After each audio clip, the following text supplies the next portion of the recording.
Hello, everyone. Welcome to our 2020 Special Needs Virtual Resource Fair.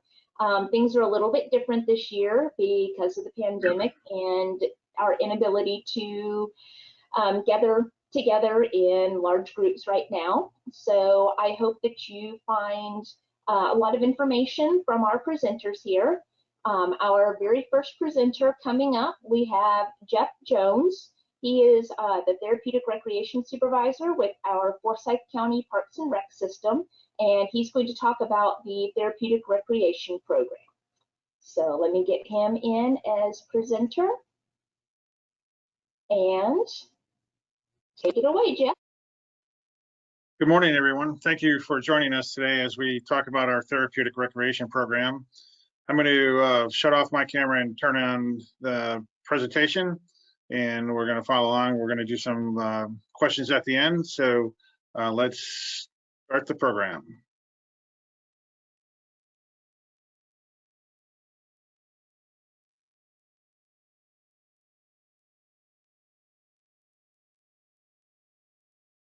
Okay, today's presentation, we're going to go over an overview of the Therapeutic Recreation Program. We'll talk a little bit about eligibility requirements and our family-friendly policies that we have in our program. We do have a scholarship opportunity, so we'll talk about that. We're going to share our contact information, and we'll have a little bit of time at the end for questions. Our program is located on the Central Park Recreation Center, 2300 Keithbridge Road. That is where our offices are and where most of our programs are. Our main contact phone number is listed there. A little history about our program is that we're a relatively new program. We started in March of 2018 when I was hired to start this program. And after a couple of months of organization, we offered our first programs in June of 2018. It wasn't until August of 2018 that we were able to hire part-time staff and continue to do our programs. So at the end of 2018, we had offered 115 different programs, 78 of which had enough people to actually hold the program. In June of 2019, we expanded our summer camp program and included camps, music camps and travel camps. At the end of 2019, we had offered 148 programs, but had a much better success rate with 126 programs that are actually held. January of this year, we were able to have a little bigger budget, and we hired another full-time staff and another part-time staff. So currently we have 2 full-time staff and 2 part-time staff to organize and run our programs. Then again in June, we expanded our summer camp program to include additional music programs, an outdoor education program, and some sports camps.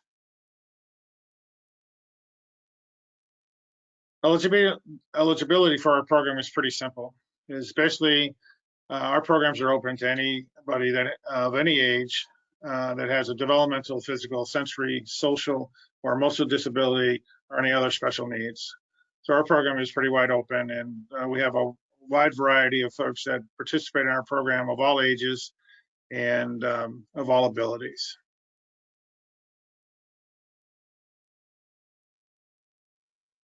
We do, from the very beginning, try to have a family-friendly policy related to our programs. So we have found that some people require a little bit more support when coming to a particular program. So we've started what we call our Program Buddies initiative, where family members are able to come with a participant and provide that a little bit additional support for them to successfully participate in a program. So then we also have a general policy as for some of our programs that family members can participate side by side with their son or daughter. Our fitness programs are a really good example of that. So we have a number of parents that participate in our yoga and our aerobics program with their son or daughters. We have a weekend program called Parents Night Out we'll talk about later, and we provide the opportunity for siblings to come to that program. And we have a couple other programs that we allow siblings to attend as well. We are beginning what we call our inclusion services for general recreation programs. And we provide staff and/or volunteers to assist a participant who's interested in participating in a general recreation program, something that's not offered by therapeutic recreation. So we've done that a couple times since we've beginning our programming, and our goal for the future is to really develop that program to allow individuals who are interested in general rec programs to participate in as many programs as possible. So generally, the programs that we offer are in these categories: summer camps, out of school camps, in-house programs, which is anything that we hold in our building or in another recreation building. Community-based programs is things that we happen out in the community, special events, and we're beginning to work with the school system on some vocational rehab programs. So our out of school camps are basically our summer camp, and then anytime that school is out. So fall break, Thanksgiving, Christmas, New Year's, MLK Day, February break, and then spring break. So the numbers are listed there in terms of our success in the past. In 2018, when we first started, we only had 36 days of camps. 2019, that grew to 67. And then 2020, we actually had 73 days of camps scheduled. But unfortunately, because of COVID, that was reduced to 58 that will be held this year. So our out of school camps is the biggest part of our program at this point, and is we continue to grow with that with more and more people participating in that program. Excuse me. So summer camp is held from June to the end of July, and we do a whole variety of activities. Here are some pictures of a lemonade stand that we did last year at summer camp, and very successful. And we do a whole variety of things. We have instructors come in, and here's the top middle picture is science camp that came in and did some things. We do each one of our weeks are theme week, and here is, you can see kids dressed up as superheroes. So we have a superhero week. Transportation to our off-site activities is provided by the school system. And every Monday we go to the splash pad at Old Atlanta and take advantage of that. So we have a great deal of activities in our summer camp program. Last summer, we had an opportunity to take teenagers on a summer travel camp, which included 5 consecutive days of going into the city and doing different programs. So we went to the aquarium, the World of Coke, the College Hall of Fame, and then a number of other places. So again, when we do trips like this, we provide transportation with the park and recreation vehicles. This summer was the first time that we partnered with our friends at the Suwannee Mountain Outdoor Center, and we provided an outdoor adventure camp, which included wall climbing, tree climbing, and kayak and stand-up paddleboarding. Very successful program, to the point where we've offered it twice as a regular program since the summer. So we're really excited about that program. Art and music. First of all, art and music is always a part of our camp programs. So our out of school camps and our summer camps always have a component with art and music. We also have some regular scheduled programs in both art and music, and that have been very successful. Our art teacher is actually a staff of ours who was elementary school art teacher prior to coming to us, and our music instructor is certified therapeutic music instructor and runs a company that does music and outside activities. We do have a number of theme dances throughout the year. Here's our pictures of our Halloween dance, which is actually our biggest theme dance that we have. Unfortunately, because of COVID, we have not offered dances in 2020, and we will not be offering a Halloween dance this year. But it is one of our bigger programs, and you can see all the different folks dressed up for Halloween, and we look forward to getting back to offering our dances in 2021. Parents Night Out. Parents Night Out is a program that we've developed which allows parents to drop their kids off and then have an opportunity to do errands, have a date night, go to the movies, whatever. So it is a period of time between 5 and 8 where we provide like a mini camp. We do a lot of activities that we do at camp. We show a movie, we have gym time, and we serve dinner. It's usually a pizza dinner. So it gives an opportunity for the kids to come socialize with their friends, but also for parents to have some time to do what they need to do for errands or just to have some free time.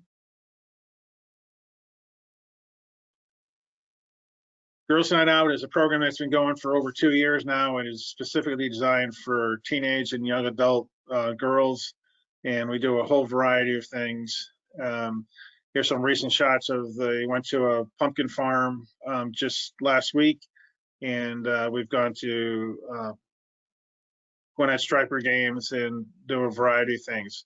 So about half the programs are done in-house, and the other half are done in community-based programs. But again, it's specifically for teenage and young adult girls, and it's a very successful program.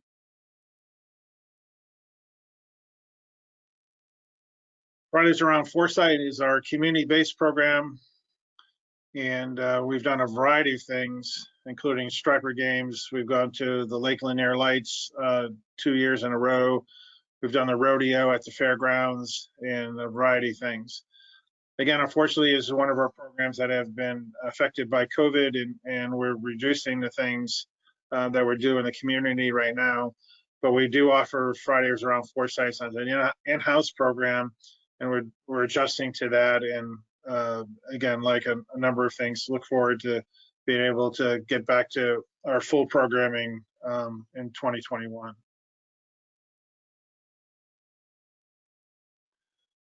We have a Friday night bowling program. This program was specifically designed to supplement the the Special Olympics program that is held the first Friday of every month. So we offer this on the third Friday of every month to give folks a second opportunity to practice their bowling for Special Olympics, but also offer to folks that do not participate in Special Olympics bowling. So this is one of our bigger programs. It is one of our family-friendly programs. We allow siblings and parents to come and bowl as well. It's a great deal for $10. You get to bowl 2 games. It covers the shoes. There's pizza and soda, all for $10. It's a really fun event. We have plenty of volunteers and staff that work the program, and again, it's another program that we suspended for COVID, but we're looking to start up as in 2021 as soon as the COVID numbers are down, and we feel comfortable running the program. But it's a great program, and we look forward to getting back to it. We have a number of sports programs that we offer. The concept of our sports programs is based around Special Olympics seasons. We have a philosophy of not reproducing or duplicating programs that are offered in the community. So what we've done with our sports programs is offer a preseason opportunity based on the Special Olympics season. So prior to Special Olympics softball, we offer an intro warm-up program for softball. Same with basketball and flag football. We've also got into doing summer sports camps, which were very successful this year, and we plan to continue that in the future. Exercise programs are one that have really taken off over the last year or so. We just added yoga, we have an aerobics class, and we have a dance class, which have, again, the yoga and dance has just been added in the last couple of months and has been had some great success. We have a program called Dream Runners, which is basically a running, walking program. That is our single largest program. We have over 20 people participating in that. We're in our 4th season for offering this program. It's at Follier Park track on Saturdays from 10 to 11. Every participant is matched with either a volunteer or a family member to walk or run with them. And we do a 5K event at the end of the season that family and participants participate in. So we just offered actually in this November, an intro to weightlifting program, and that's going to be using the weightlifting equipment here at Central Park. That's a new program for us. We're anxious to see how that turns out. And our aerobics instructor is very interested and started a new program in 2021 called Chair Fit, which is basically the chair provides some additional balance to do a variety of exercises.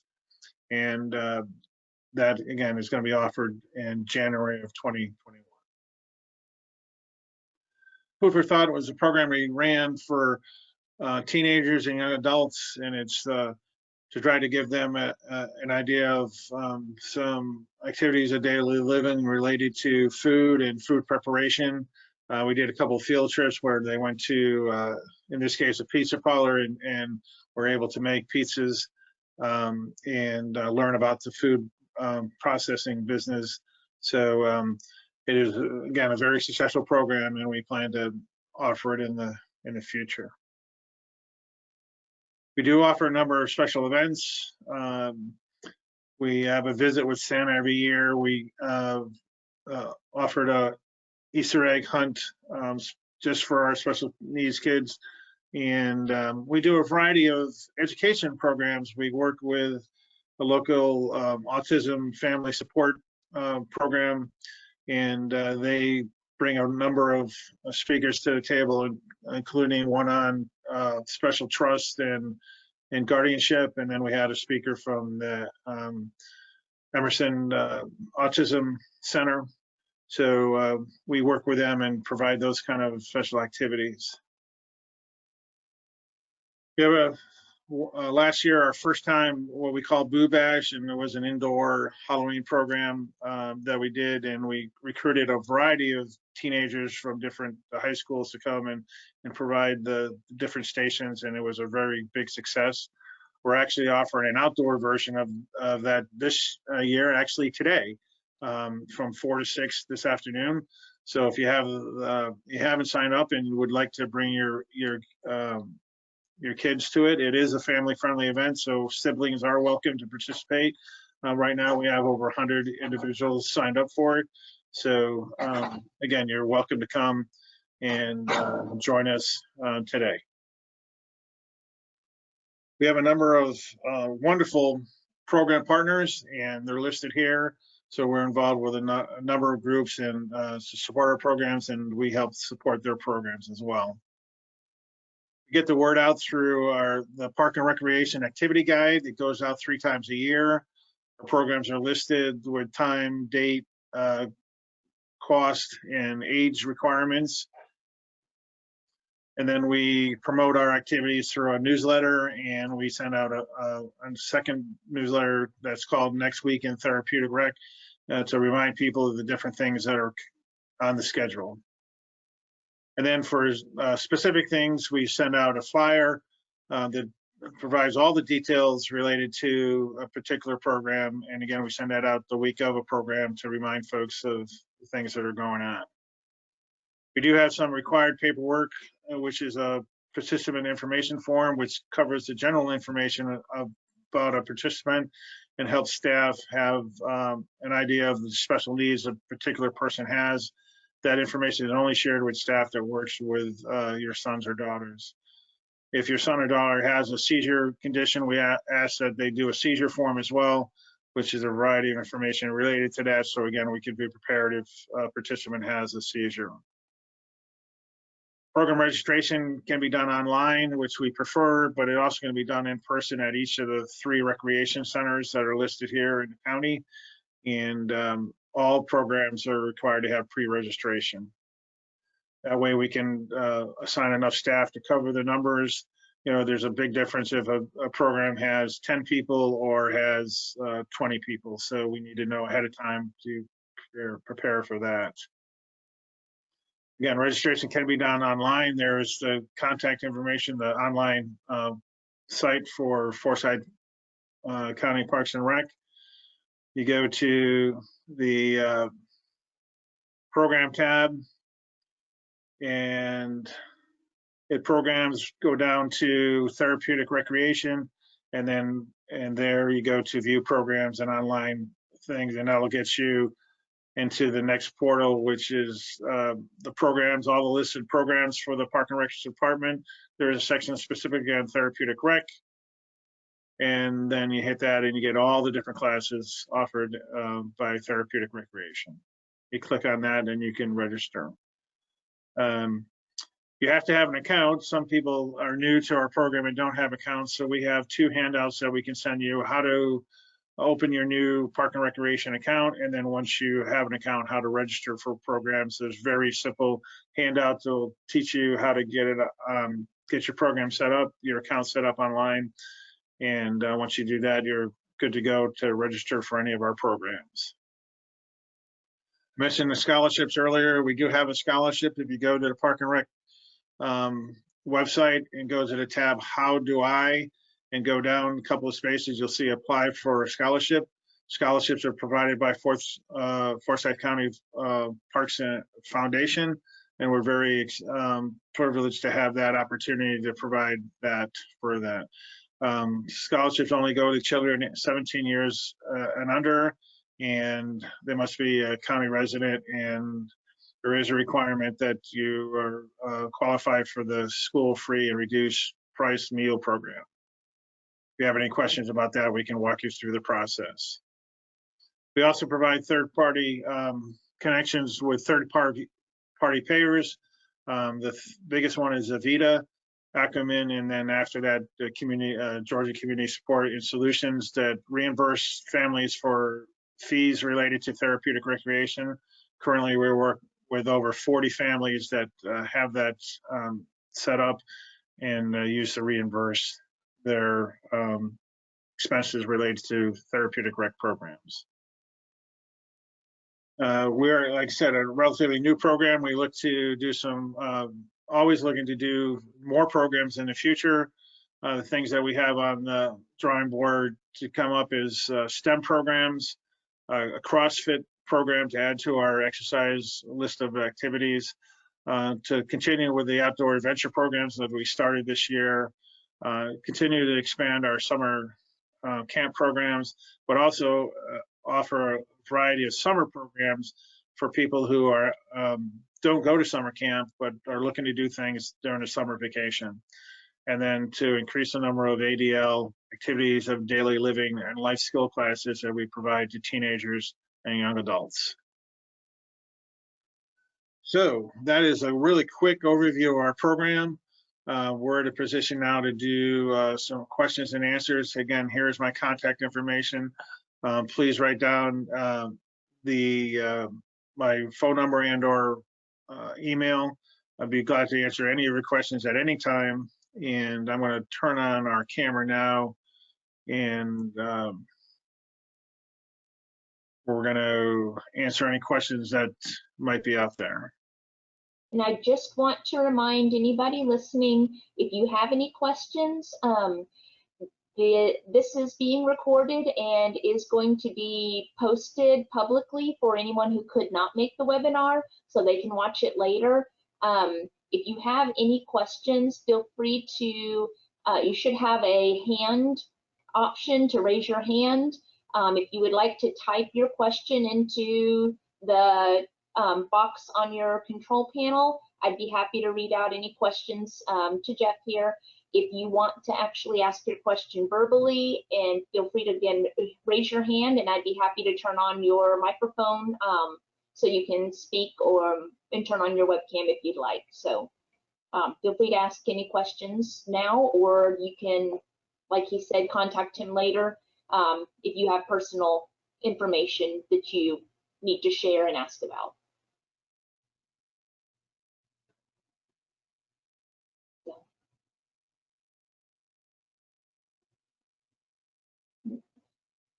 Okay, we work 5 to 6 days a week. We usually don't have programs on Sunday. We have people in the office from 7 in the morning to usually 6:30 at night. We're at Central Park Recreation Center if you want to stop in and have a discussion about our program and how it could, your children could fit into our program. We'd be glad to meet with you on that. So I appreciate the opportunity of being with you today, and look forward to meeting some new folks. Thank you very much, Jeff. I appreciate it. Thank you for being here. Thanks. Okay. Okay. So in just a couple of minutes, we're going to be hearing from Whitney Reyes with Girl Scouts. She's going to be talking obviously about Girl Scouts and the types of accommodations and inclusion and programs that they have. We've got just a couple of minutes here until she's scheduled to start. Again, if you have any questions, feel free to ask them there. You can contact the library. If you have questions for me, I'd be happy to get you in touch with any of our presenters here. If you have any questions about library accommodations, contact any of our branches. We'd be happy to talk to you about how we can accommodate you here at the library. Any questions you have, we're going to do our best for that. So, all right, and let's see here. I am going to go ahead and introduce, it's a couple of minutes early, but I think she looks like she's ready to go. So I'm going to go ahead and turn this over to Whitney, and Whitney's going to go ahead and talk about Girl Scouts. So she will offer opportunity for questions at the end of her presentation. Again, if you have questions, wait till the end. She'll let you know when it's question time, and we'll get those questions answered for you. All right, Whitney. All right, thank you, Jennifer. Can you remind me again how to share my PowerPoint? I forgot. I am giving it to you right now. There you go.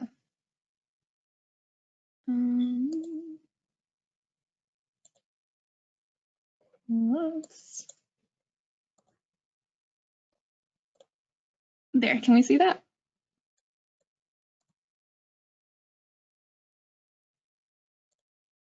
Yes, I can.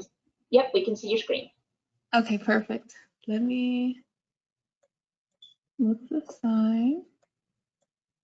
All right, well, thank y'all so much for having me today. This is my first time using this as a presentation, so please excuse me if I mess up somewhere. I'm really used to Zoom nowadays. But like Jennifer mentioned, my name is Whitney Reyes. I'm an area executive for Forsyth County here for Girl Scouts of Greater Atlanta.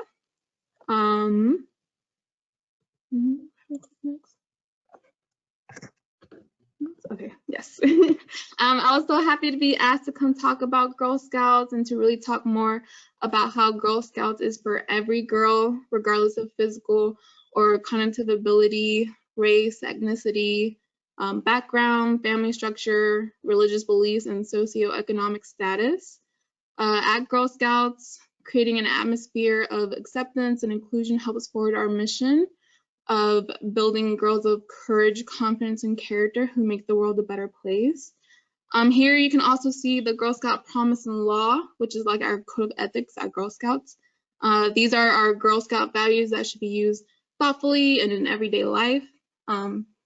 This is something we really take serious at Girl Scouts, and it's something we do actually at the start of each meeting. So quick overview about us. Girl Scouts was founded in 1912 by the original Girl Scout, Juliet Gordon Low. On March 12, 1912 in Savannah, Georgia, she organized the very first Girl Scout troop, and every year since, we've honored her vision and legacy of building GIRLs, which stands for Go-Getters, Innovators, Risk-Takers, and Leaders. We are the largest leadership development organization for girls in the world and a member of the World Association of Girl Guides and Girl Scouts, which is a sisterhood of close to 10 million girls and adults in 150 countries. As illustrated here in the middle, our structure at Girl Scouts is tiered, starting from our worldwide organization, trickling down to the very heart of what we do. We have our girls, of course. Girl Scouts of Greater Atlanta is one of the 100 U.S. councils chartered by GSUSA and serves approximately around 36,000 girls in 34 counties in the Greater Atlanta area. Our work is supported by more than 17,000 wonderful volunteers. And if anyone is interested in volunteers, please let me know. I'll be happy to speak with you. Our program centers on something we call the Girl Scout Leadership Experience. This is a collection of engaging, challenging, and fun activities like earning badges, going on awesome trips, selling cookies, exploring science, getting outdoors, and doing community service projects. This framework provides powerful benefits that can directly complement all the great work she's already doing every day. The Girl Scout Leadership Experience is flexible enough that girls of any ability can participate with the help of caring volunteers.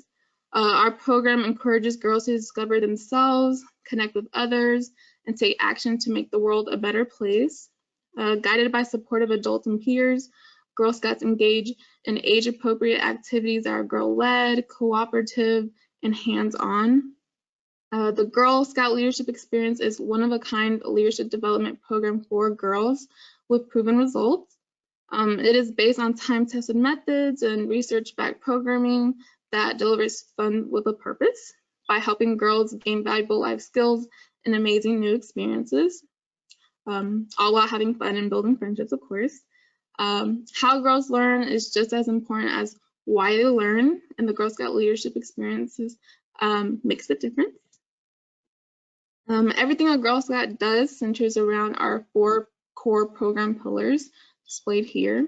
We have STEM, the outdoors, development of life skills, and entrepreneurship. And all of this is designed to meet her where she is now and to grow along with her. With STEM, she can earn badges by doing something like building a robot or coding her first app. With the outdoors, she could be packing for her first hike or spending the weekend of her trip at one of our thrift camp locations.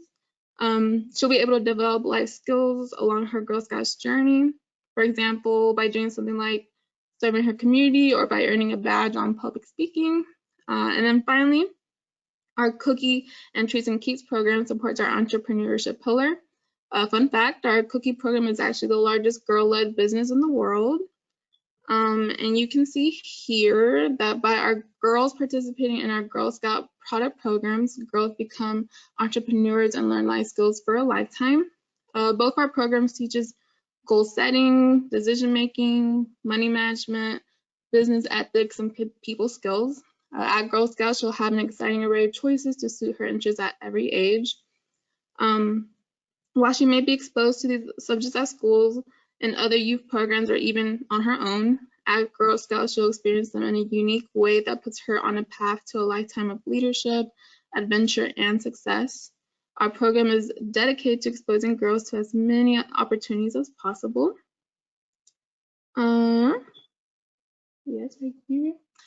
We have 6 program levels. Any girls in grades K through 12 can join the fun at Girl Scouts. We have our daisies, brownies, juniors, cadets, seniors, and ambassadors.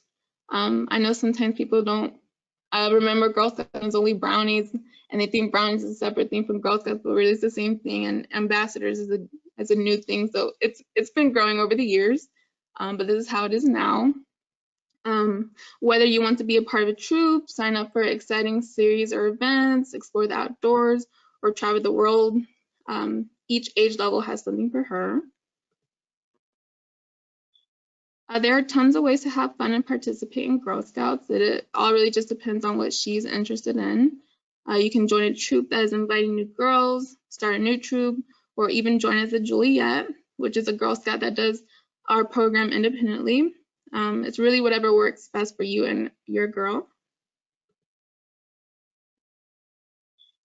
All right, so like I mentioned earlier, we believe Girl Scouts is for all girls of all abilities.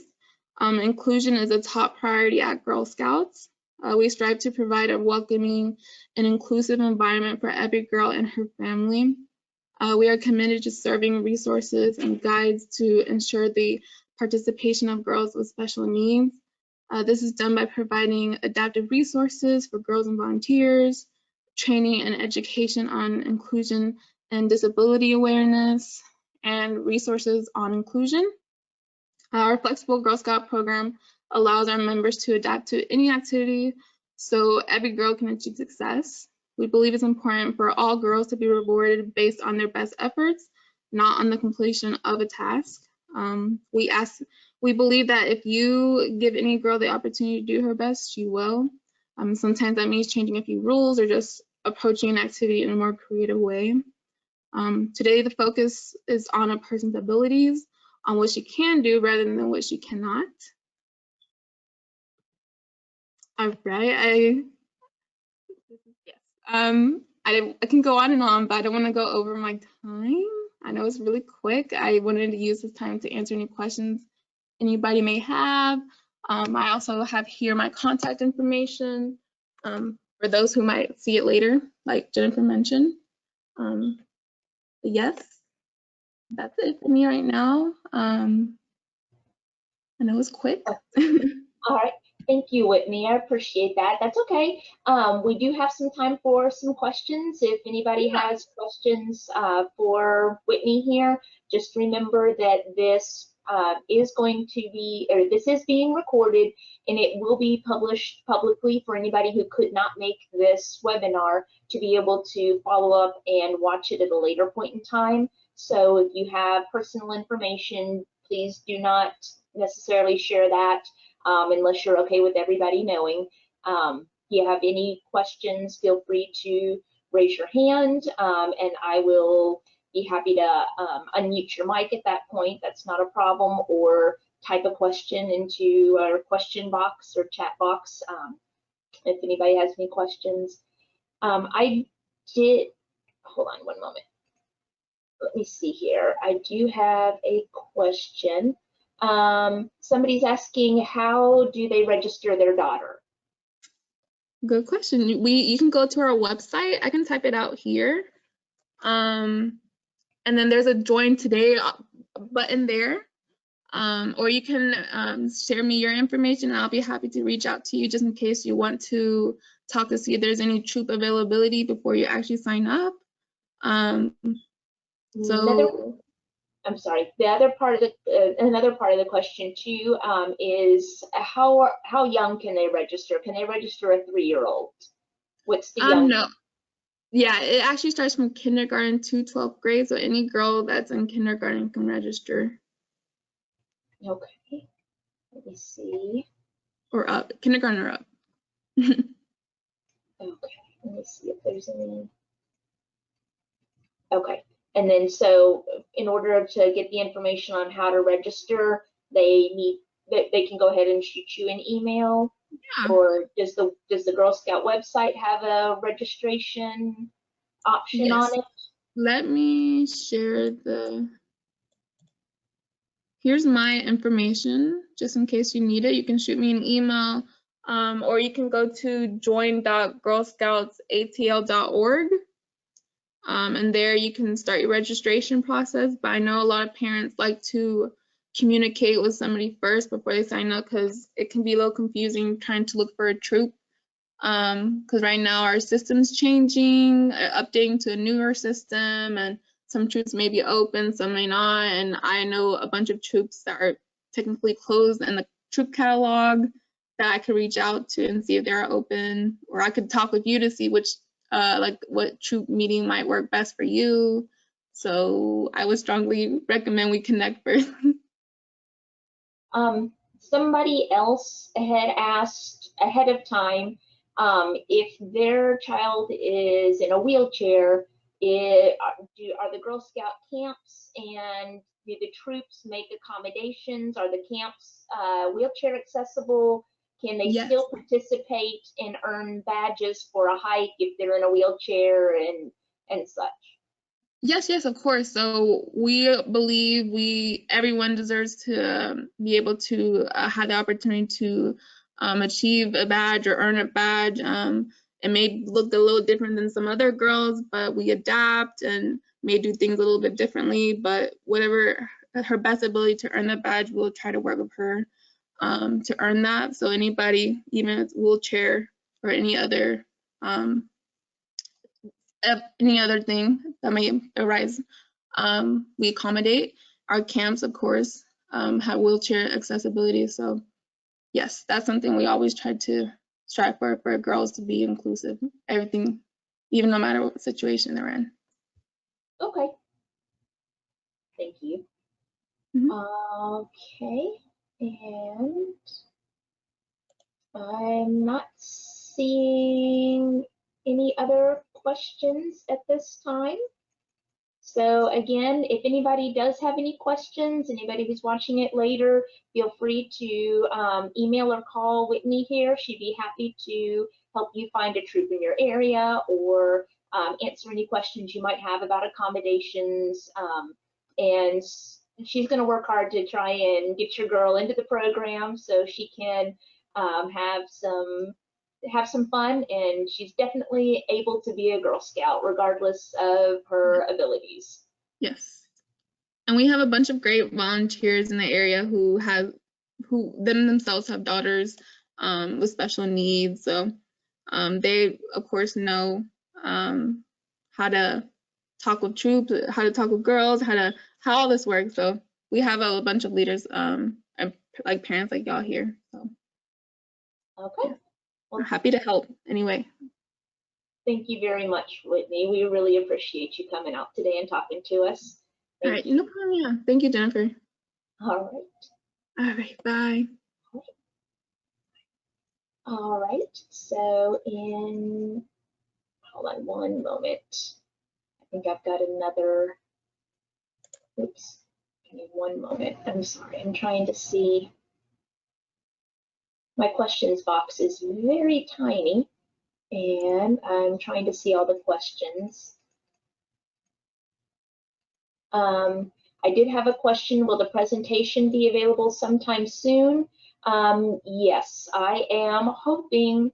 It is Saturday, and I'm not sure how soon our recording can get up onto our page, but I know that we should have it available hopefully by Monday at the latest. I'm hoping we will be able to have it up if possible. I don't know if we can do it sooner than that because it is a weekend and we do have limited staff on weekend, but I'm pretty sure that we should be able to go ahead and have that up on our YouTube channel. The library does have a YouTube channel on by Monday at the latest, I'm hoping. So I think they're pretty good about accommodating this kind of thing. So I'm pretty sure we can have that information up really quickly. All right, and looks like next up we have, let's see here, coming up, oh yeah, sorry. Okay, so coming up next we have Amy Wallace. She's with North Georgia Equine in Motion, and she's going to talk to us about hippotherapy, which does not involve hippos. And so, Amy, are you ready?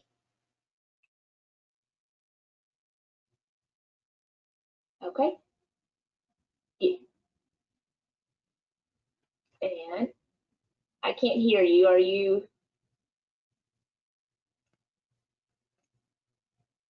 ready? I can't hear you at all. Okay, Okay, how about now? now I can hear you. Thank Uh-oh.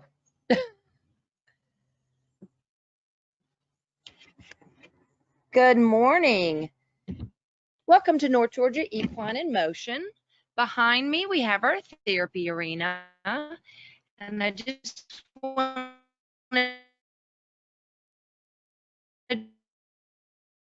to welcome you and do let you in on our great facility.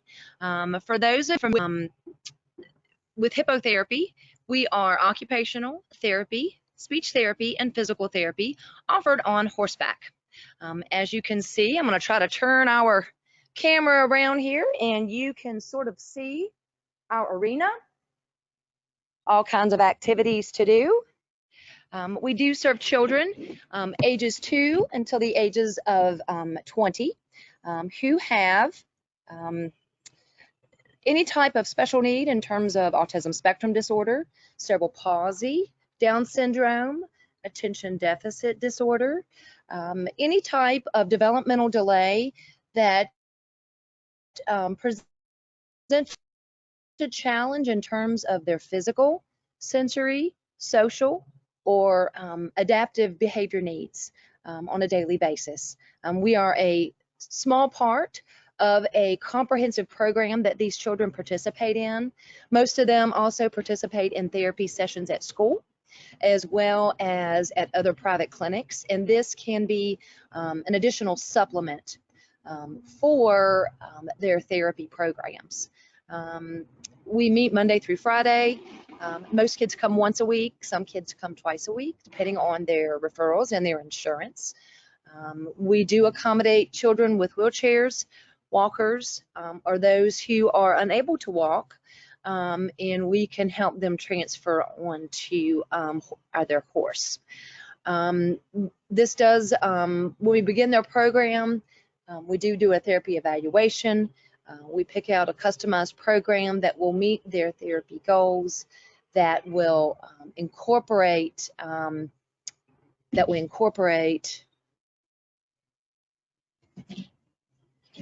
all of their therapy needs into their program.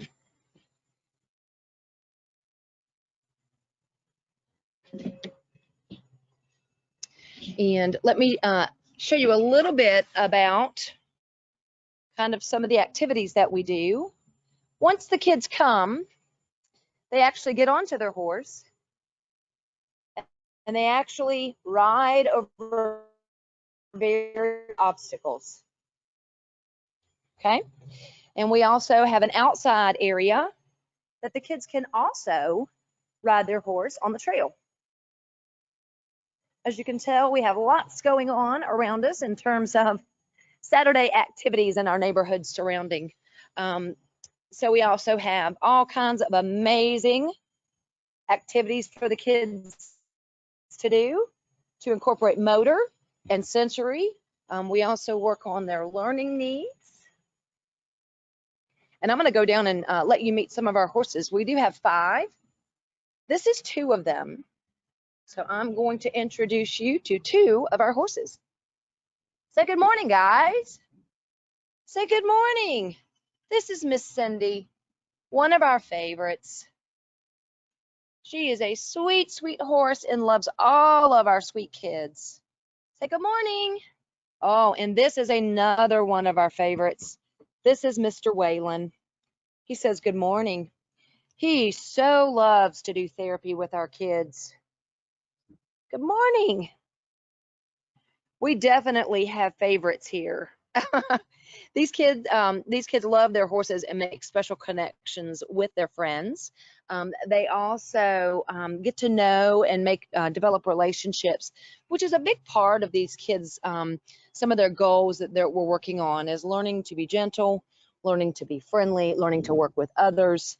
We have therapists, volunteers, and horse handlers. So if anybody is interested in volunteering with our program, please definitely feel free to let us know. We definitely love it. It's a great outdoor activity area. which has made it possible for us to continue with our program even during this challenging time when most kids have had to really limit their therapy schedules due to school not being an option, or their private clinics not being an option either. So our horses have been a wonderful therapy opportunity for our kids during, especially with all the limitations they have had the last 6 or 7 months. And it's allowed them to get some physical activity, some great connection to the outdoors, and just friendships. And let's see, we also have a little bit of an outdoor play area for siblings. We have a waiting area with restrooms that are ADA approved. So it can incorporate any type of adaptive device from wheelchairs to walkers. We also supply helmets. We supply all different types of equipment for the kids. We also provide a small amount of clinic-based therapy as well, OT and speech, for our kiddos, but the vast majority of our time is actually spent in our therapy arena. We started this program, I started it in 2015. I've been a therapist, an occupational therapist for over 20 years and have always had a love of horses, and this ended up being a natural sort of transition of my career from an OT and a hand therapist and to go into pediatrics with the strategy of hippotherapy. I am the only OT in the state that is certified through AHA. And currently my therapists are also in the process and the path of certification for hippotherapy. So we take pride in providing quality services that are AHA approved. I do believe in what the value of horses are in kids' lives, and especially children that may have a bit of a challenge engaging in everyday life and connecting with others. Horses have been such a motivator to our kids. And everybody, all the parents say these kids love coming to therapy here and love being outside in this beautiful North Georgia weather. We do take health insurance. There are a number of factors that we have to consider to get that approved. We also take Medicaid, Katie Beckett waivers, and all of the Medicaid CMOs, Amerigroup, Peach State. And so we really try to take pride in being open to all kiddos, and we have the ability to use their health insurance, which makes it a lot easier on these families. We do offer self-pay options that I try to make financially feasible for these families. And trying to see if there's any questions that anybody has. But we just love what we do. We've grown tremendously, and we just love it, and we just are so blessed to be able to do what we do. Thank you very much, Amy. And again, if there's any questions, just another reminder that this is recorded and we will be publishing it publicly. So any personal information you may want to contact Amy privately if you have any questions about that for her that way. I did have a question come in ahead of time. This parent doesn't know if their kid is afraid of horses or not, and how do you have kids that come in that are afraid of horses, and do they eventually learn to love the horses, or how do you handle such a large animal and sometimes small children?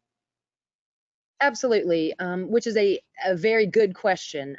We do get questions from parents who say, I'm not sure my kid is going to be okay The doctor said they really would benefit from hippotherapy, but I'm not sure about how they're going to be around an animal. And some have a lot of fears of animals in general, or some of them are just really afraid of big animals.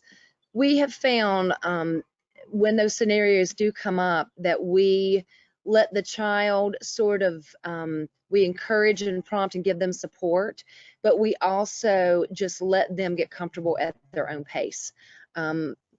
I had a young man who is still is in our program currently, who's been in our program for 3.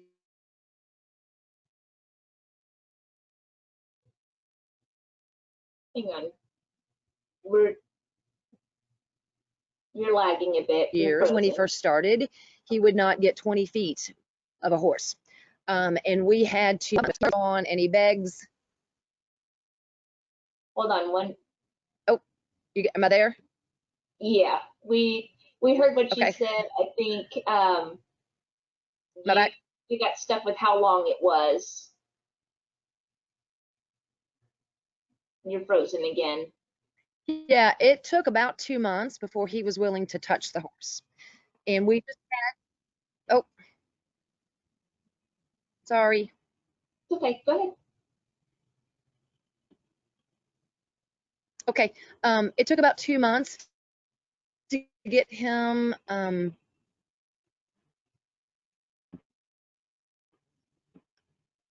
can't. it took about 2 months to be able to get him used to the horse, just to touch. Still not coming through.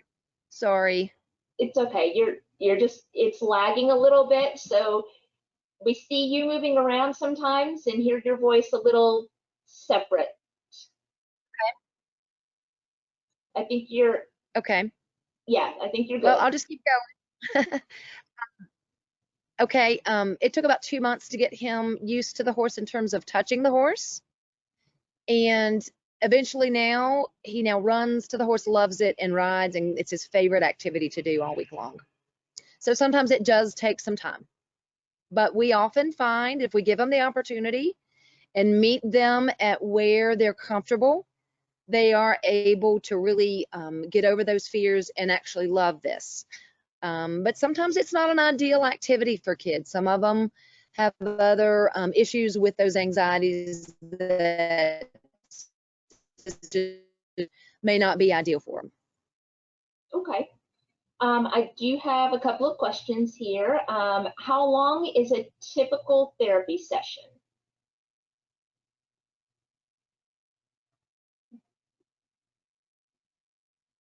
You're frozen again.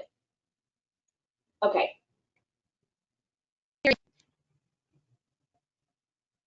Oh.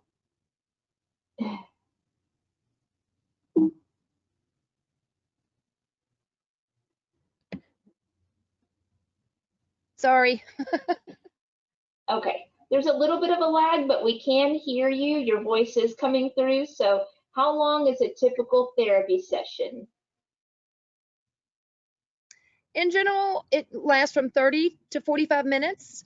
And sometimes we do an hour, but we incorporate some outdoor playtime as part of their therapy. Or we also, some kids really like working around our farm because it's heavy work, it's some good sensory regulation, and it's good life skills. So, or with the younger ones, we may work on handwriting and fine motor as part of their session off of the horse. It just really depends. We just customize it for every kid. Okay. And then how many sessions would you recommend per week? In general, most kids do 1. Some kids do 2, depending on their sensory regulation. Some kids have a bit more need for input. And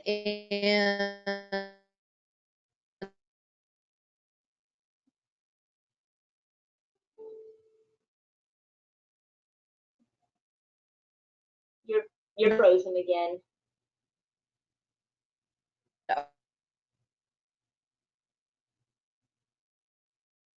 are unable to participate in other forms of their therapy in a clinic. So this is the best option for them to do. Oh. Okay. Yep, you're your voice is coming through, but sometimes it's a few minutes late. But we love or technology. yeah. So, but no, I think that's good. All right. Thank you very much, Amy. Awesome. We appreciate you being here and sharing the horses and occupational therapy with us. Please just email me questions, or just let Jennifer, if Jennifer can get questions. Yes. All right. Thank you, Amy. All right. Yep. Sometimes we're going to have some connection things going on. So, all right. It is 11 and we're ready for our next presenter. Give me one moment here to get this up. Sorry about that.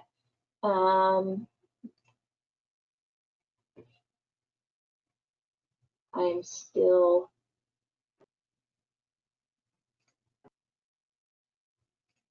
getting some things worked out as well. So our next presenter coming up here is Sarah Taylor. She's the Director of Special Education with the Forsyth County Schools here in Forsyth County. So let's see, let me get this over to Sarah and make her the presenter. And all right.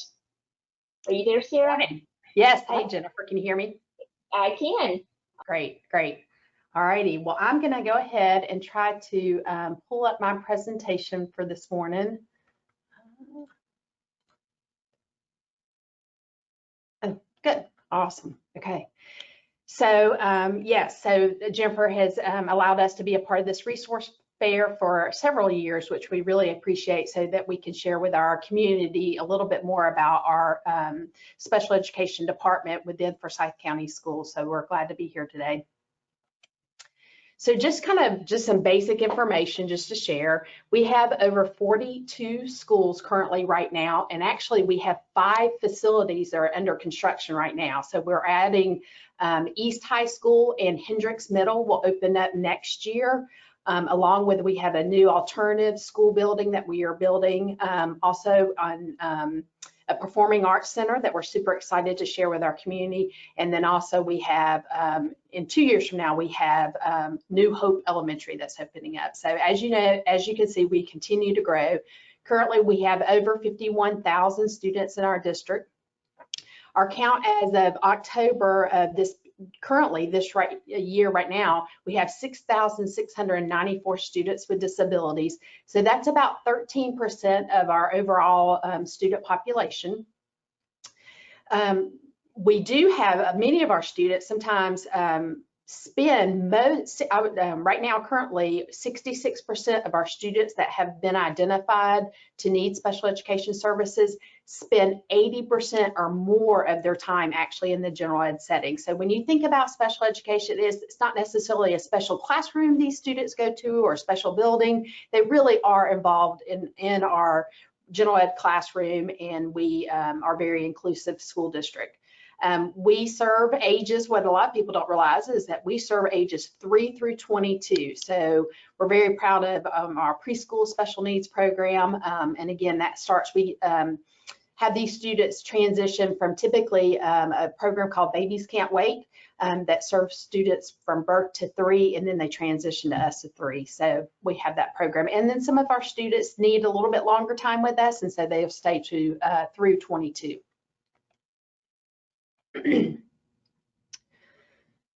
One thing that we are very proud of is our graduation rate. As you can kind of see from this chart, back in 2014, our graduation rate for all students was at 90%.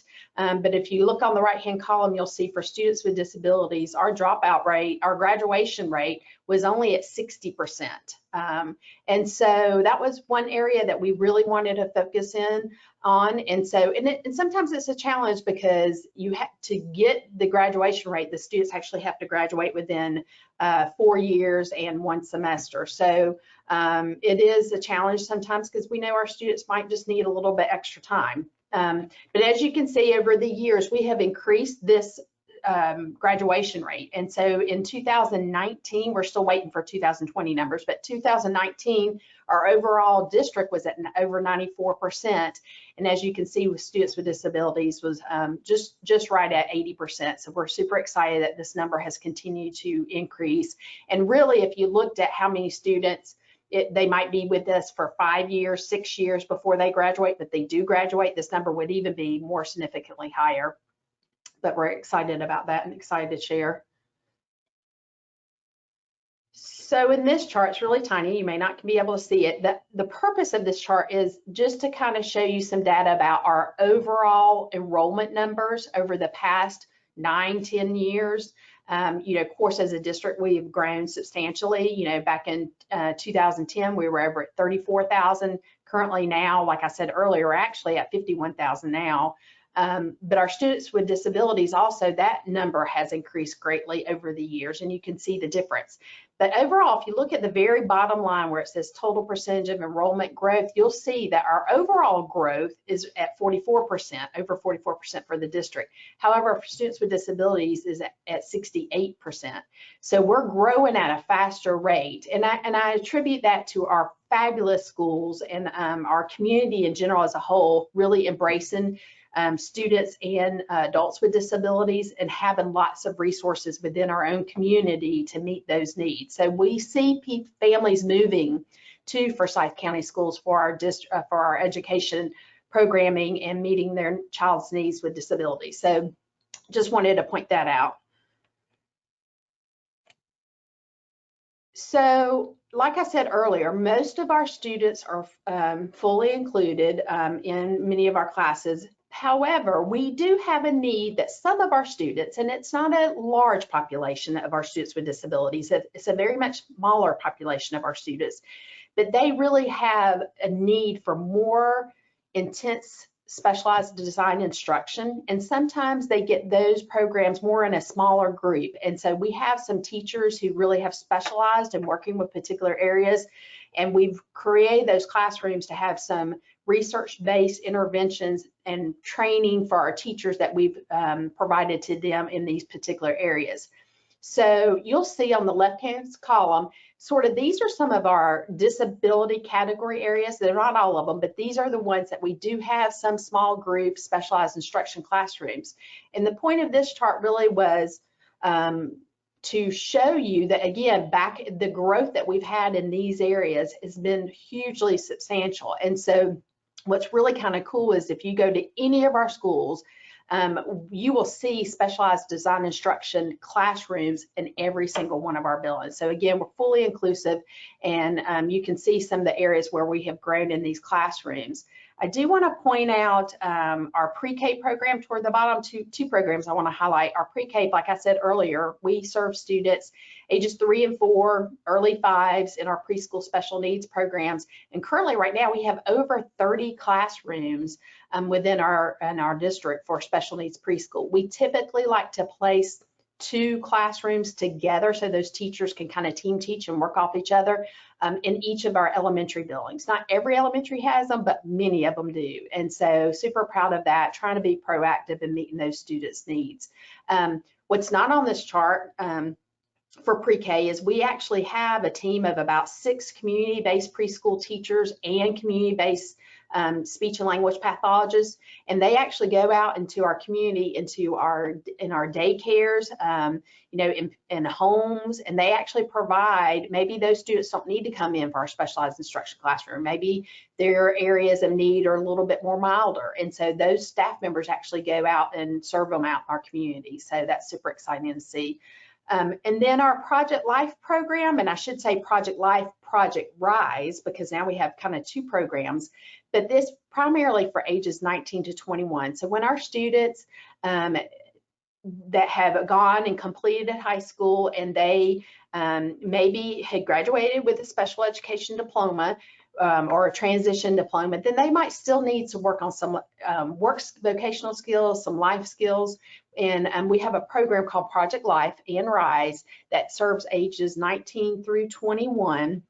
And we have those programs, we have 5 of them total in our district, and they're actually placed in some of our work sites. For example, in Siemens, we have a program at Siemens, we have one at NCR, we have one at Northside Hospital, and then we're actually kind of growing. And so you're going to see some additional ones pop up in the near future, but this has been really good for our students to get some hands-on work experience on the job.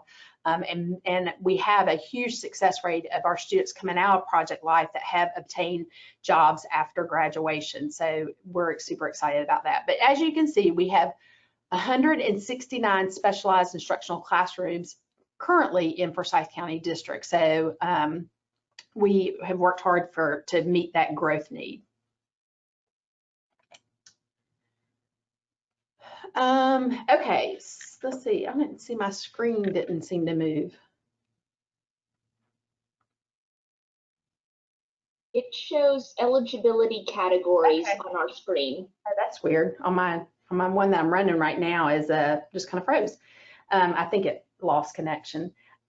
I'll continue. So eligibility categories that you'll see, and this is across the state of Georgia. We have autism, and that can range from a mild, typically what you might have heard of referred to as Asperger's, very high functioning students, to students who are more in need and maybe are struggling with their verbal communication. So then we have deaf and blind students, deaf and hard of hearing, emotional behavior disorder, intellectual disabilities, which again can be mild to severe and profound. We have orthopedically impairment, other health impairment. Other health impairment, typically you'll see some of our students with ADHD in that category along with other impairments. Significantly developmentally delayed is a eligibility area that only goes through the age of 9. So when we know that students have developmental delays, but we're not quite sure where it's going to fall, then that's typically the eligibility they have, and then we reevaluate before they turn 9 to determine if they continue to meet eligibility in a different eligibility area. We have, learning disabilities, speech and language impairment, traumatic brain injury, and visual impairment and blindness. So once a student has been found to be a student that meets eligibility for special education, and I want to be clear that students can have a disability, and it kind of ranges. So a student could have a disability and they are doing very well in our educational setting, and they may not need additional supports or services, but they still might have a disability that we acknowledge. Sometimes they may just need accommodations for their disability area. And so that typically a student will maybe fall under what we call a 504 plan, which is just a plan that is written annually to determine what certain accommodations are needed in the building or in the classroom so that they have access to the general standards. But then once we realize that a student might need more and they might need specially designed instruction to really help teach and try to fill in those deficit gaps, then that's when a student will qualify for an individual education plan, which is sometimes referred to as the IEP. This plan is written once a year. It ranges from an 88-page document to sometimes a 30-page document, just depending on the student's needs and what's all involved. So, but it is sort of a plan of action, how we're going to address that student's needs. In that plan, you'll see kind of a summary of present level performance. That's a really good summary snapshot of all the different areas that we look at, all the way from cognitive to motor to communication to social emotional behavior. We kind of summarize everything from their strengths that they have and their weaknesses in those areas. Then we have another section that talks about, again, what type of accommodations they might need and what additional supports they might need in the classroom. We also have a transition plan that starts typically age 16. And that really is to help guide the team and the student to, sort of have a long-term goal plan for post-secondary after they leave us and what they want to do next. Each plan, we write goals and objectives for those particular deficit areas that we found. We write the goals and objectives that hopefully can be obtained within an annual year, and we actually keep progress monitor those objectives as we move forward so that we can make sure that the student truly is making progress. And then the last thing we do is we determine, based on all the information we've got, we determine what services do they need. So again, it can range from a consult service where special ed teachers assigned to that student and they just kind of check in with the student throughout the semester, throughout the week, just depending on how much time they need to make sure they've got everything they need, make sure their grades are staying high enough to be passing everything. All the way to they might need a co-taught classroom where services, the special ed teacher actually goes into the classroom, or maybe a special education paraprofessional. Sometimes students might need small group pull out where they go out in a small group for a particular subject area that may be more challenging for them and they need that additional support. Sometimes, like we talked about earlier, they might need a specialized instructional classroom where it's more small group for the majority of their day. So all of that's individually decided and determined, at that IEP meeting. And then, I just kind of went through this. This is what they refer to as a least restrictive environment, LRE. Sometimes, again, we always have to have acronyms for everything, so I apologize.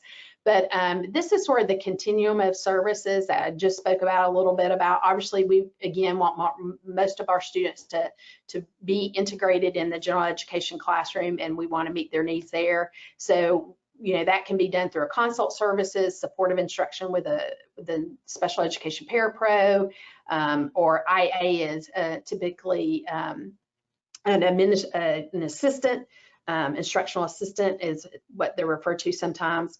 Collaboration, again, typically is where the special ed teacher will go into a class period for either half of the segment or maybe every other day into that classroom. Co-teaching, again, it's the general ed teacher and the special ed teacher team teaching together. Small group is when maybe they do go out for a period or two to work on certain deficit areas. Separate schools, we do have a couple of programs in ours that students might need to go to for just a period of time to really, again, work intensely on some of their skills, and then they sometimes are transitioned back into our school, larger school settings. Private school obviously is an option that very rarely, because our programs are so good, we've had to lean heavily on that. And then residential facilities. Sometimes our students, there's a lot really involved and they really require more of a 24-hour wraparound services to meet those needs. So sometimes, and again, that's very rare, you'll see a placement needed for residential school. And then I just wanted to highlight our post-secondary options. Of course, students who are working on a general curriculum, they are working on grade level, they're going to graduate with a regular diploma, and but they still need accommodations after they leave us. Just know that there's colleges and vocational programs that do have typically offices that work with students with disabilities to help provide the accommodations that may need. We also, vocational rehabilitation, which is a department of outskirt of the Department of Labor, they actually work with adults with disabilities too, in helping support what they might need for post-secondary schooling. Obviously, vocational rehabilitation also offers job training and job readiness classes and training. However, for our students who may have not graduated with a regular diploma, but maybe did more of a modified curriculum when they were with us because they have maybe some significant deficit areas, there's still other programs out there in our community for them too. So, obviously there's some day programs here in Forsyth County. We have Creative Enterprises, which is really grown in our district, and we're super excited to have them in our community. Like I said, vocational rehabilitation works with adults with disabilities, again, is a great resource. post-secondary inclusion programs. You'll see in our colleges now that lots of our universities now are having these inclusive programs, and they're really kind of neat to see, and that's exciting to see across the state of Georgia. Vocational schools, obviously you can get into some of their certification programs that our students have done. Of course, we have job supports and accommodations through Voc Rehab, and again, through the College of Disability Services. So there's even lots of options, I think, for our students and support for when they leave us after high school.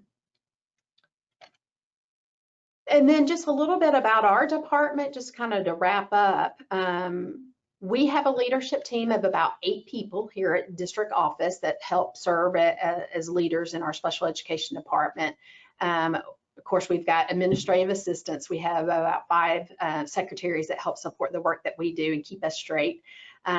Most importantly, what I want you to know is we have a position called the special education facilitator. And these to me are the people hands on the ground, and they typically a facilitator assigned 2 to 3 schools apiece, and they are really there to help support the program of special education in those buildings.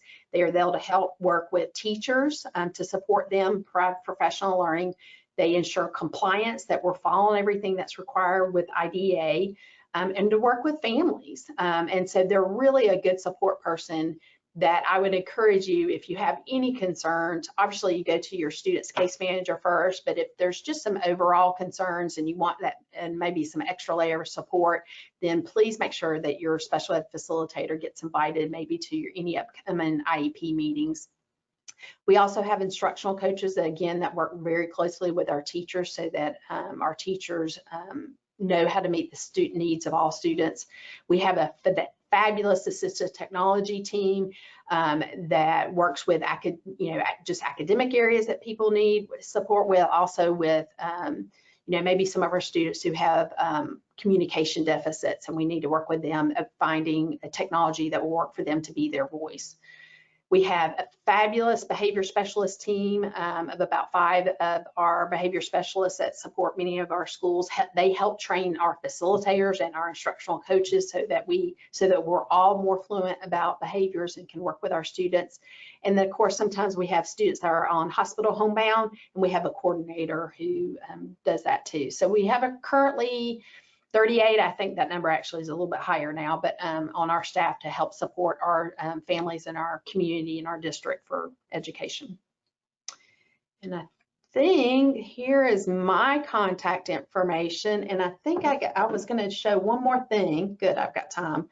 I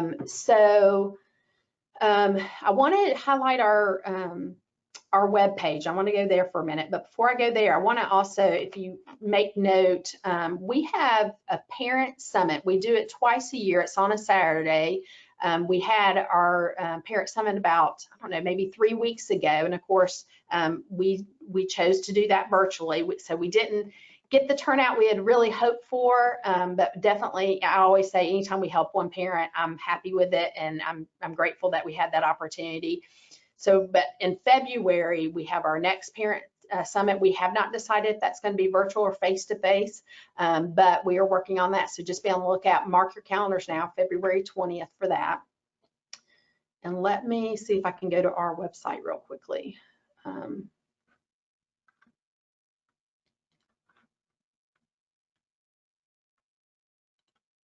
Okay.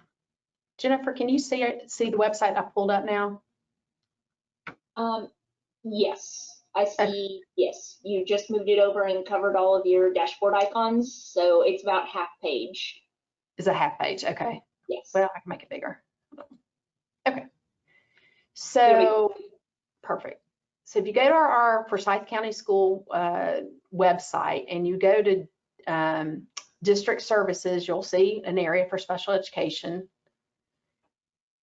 And here, we've been working hard actually to kind of clean some of this up. This parent training right here that we currently have right now is old. That's from last year. Matter of fact, that will be replaced on Monday. We do have something new that is happening across the state of Georgia, but it's called Facilitated IEP. This is a service that this Department of Education now offers. So if a parent or even a school has found it challenging to have some of these meetings where there's just, you know, a lot of emotion sometimes when we're trying to work together as a team, a parent can request that somebody from the State Department come and facilitate that IEP meeting. So and it looks a little bit different, but it's just kind of to help move that meeting along and help facilitate. You know, we try to make sure our special ed facilitators can do that job, but sometimes families, or maybe again, the school might request an outside person come do that. So that is a service that we have. And I want to point out this very bottom, and now that I'm looking at it, I want to make sure we do a better job highlighting this. But if you've had a really good success story and, you know, just have a fabulous teacher that's working with your child or a team of people, and you want to just kind of do a shout out for them, I encourage you to go to this Making a Difference ribbon and click on it and kind of share your success story. It can be 3 sentences, it can be a paragraph. And what we do is when we get those emailed back to us, we make it a big deal. We highlight it with the administration at their school. We give them a certificate, a special pin, and we just recognize those teachers for all the hard work they're doing. So we encourage parents to fill that out if you've had a good experience here in Forsyth County. You'll see our staff directory is on here also, and it has all of our staff. And so if you're looking for your special ed facilitator, you'll notice, for example, Matt Crawford's one, and he's got Riverwatch, Denmark, and West Forsyth High School. So that's kind of where you can find out who your facilitator is. This parent resources, again, I really wanted to highlight this. So I'm not going to go through it in detail, but there's, as you can see, there's academic supports, preschool, our community supports that are within our community that are being highlighted today with the public library, speech and language, support for homework, and then really this one, transition, is right here, and it's actually right here. We put it in 2 places because we don't want our families to miss it. But when you click on that, you're going to see a wealth of information all the way from workshops, supports with students with developmental disabilities, college and you know, resources to people that are wanting to just go straight to the job force and support there. So I won't click on those because it's a wealth of information, but just know that's really important as you're working with your child as they continue to get older and maybe getting ready for post-secondary.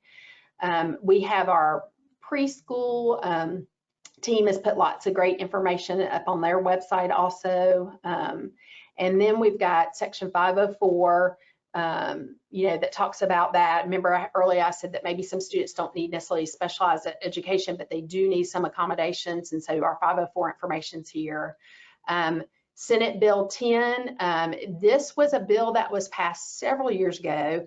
And this basically allows parents to 2 things. Either they can maybe they can ask for a request for a different school within our Forsyth County School District if that school's not over capacity. But we do that typically for all parents too. They have the ability to go to a different school if they're not over capacity, and the parents can provide transportation. But this bill also gave the opportunity for parents to take whatever funds that the school district would have earned for that student and apply it to a private school and help pay for that tuition. I'll just say a couple of things about that. One, you've got to make sure that private school is on the approved list that the State Department of Georgia puts out. And then also there's 3 different deadlines for that, and you can see that right here. And then also that, you know, I always tell parents that, you know, yes, you get some funds, but typically it's not nearly enough to cover the full tuition that many of the private schools have. So just, you know, we have a link to go to the Department of Education website, so you can click on that, and it's really ran by them. It's not really ran by our office, but all that information is on their website to walk you through that if that is something you're interested in. And then you also can see, I want to end with, well, you can see Special Olympics of Georgia. You know, many of our students are very involved in Special Olympics, and we're very proud of how much it has grown in Forsyth School. So you can get all that information there. But Aspire, I want to just highlight that just because it's sort of one of my my babies that I like to promote. But several years ago, we started with an initiative that rolled out again with the State Department of Education, and it's called Aspire, which is Active Student Participation, Inspire Student Engagement. And really, this is to help our students be more self-aware, more self-determined, to be really strong advocates for their learning.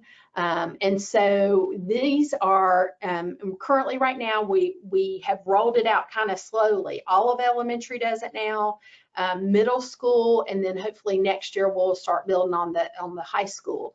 But there's the activities that the teachers do with our students to, again, help them build some of those skills. And what we've done is we've asked our teachers at the beginning of every IEP meeting that either the student is part of that IEP meeting and they share maybe a presentation they put together to talk about one of these activities you see here. My circle of support, for example, is the student identifying who in their life is their support and who can they lean on for that support. So they do a presentation at the beginning of that IEP meeting to talk about that. Sometimes it's just a recording of the student, that the teacher has taken and they share before the meeting, or maybe they share the actual artifacts that the students has pulled together. So this we've really seen, and it really makes a great way to start a meeting because it's positive, it's student focused, and many parents walk away going, you know what, I learned something today. I had no idea that my child, how they felt about that until today when they shared this activity. So anyway, it's just been super successful and super proud of it. And I think that was all I really wanted to highlight, Jennifer. And I'll turn it back over to you in case somebody has questions. Thank you very much, Sarah. Appreciate it. That was a lot of good information.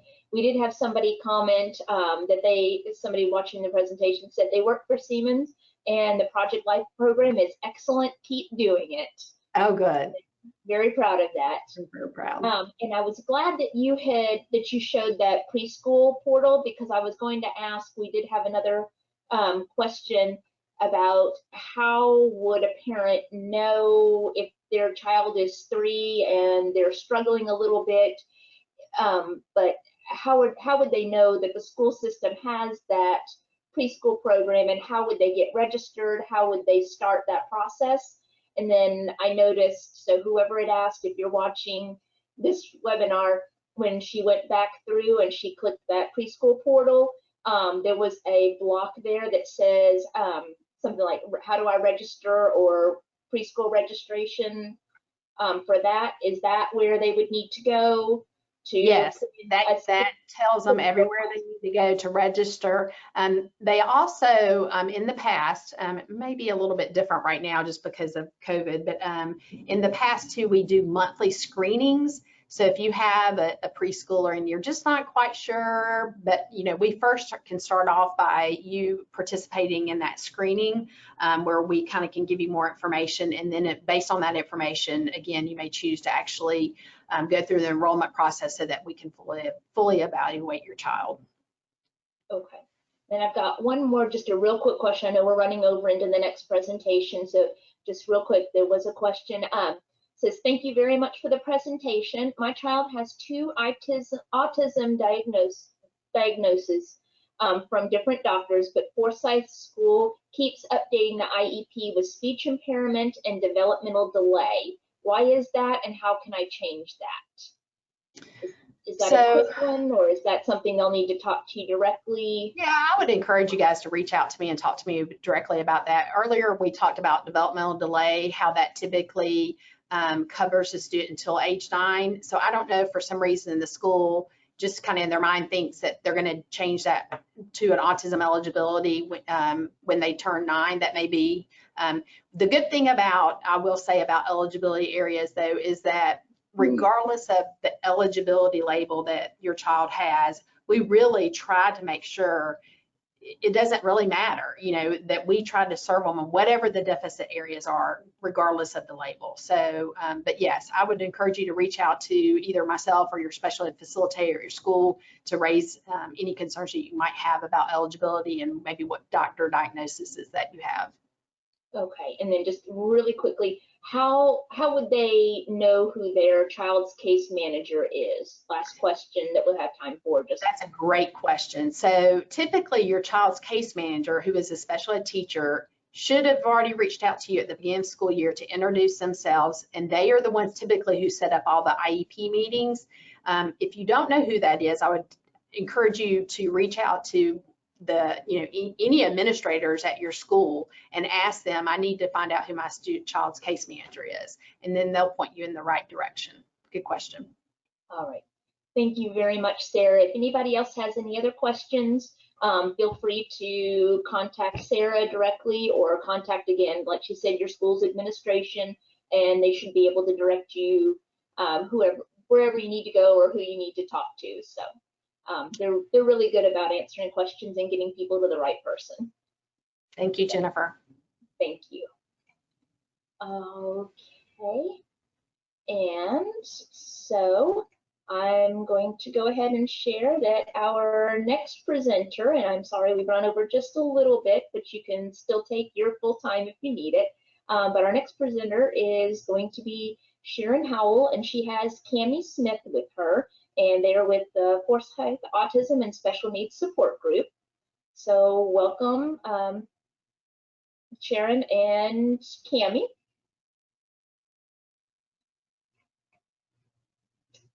Let me go ahead and get you in as presenters.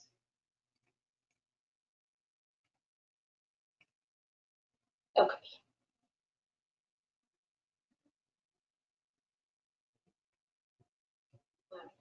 Are you there, Sharon? Cami? There we go. Hi. Hi. All right. I'm going to let you guys take. Okay. Thanks. Hi, I'm Sharon Howell, and this is Cami Smith, and we're with the Forsyth Autism and Special Needs Support Group. And now that we've introduced ourselves, we're just going to move right over to the slides and talk from there. Okay. Just a little background. Mary Catherine McDonald Ciplita and I started this group in 2013. Just to try to network with parents and get them connected together and communicating together. And Mary couldn't be here, but Cami is now helping out with the group, and we appreciate her being here this morning for this presentation. So this group is not just about supporting parents with kids with autism, but with all special needs. We are transitioning our name over to Power Up Forsyth Special Needs Parent Support. We are not affiliated with any kind of Forsyth County agency, the government or school system. We simply are using Forsyth as a location name. Okay.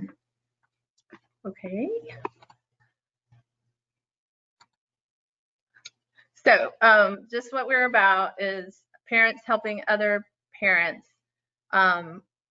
My personal experience was that the best advice and encouragement that I consistently get is from other parents, whether it's recommendations or just someone that understands the situations we're in and can give some encouragement.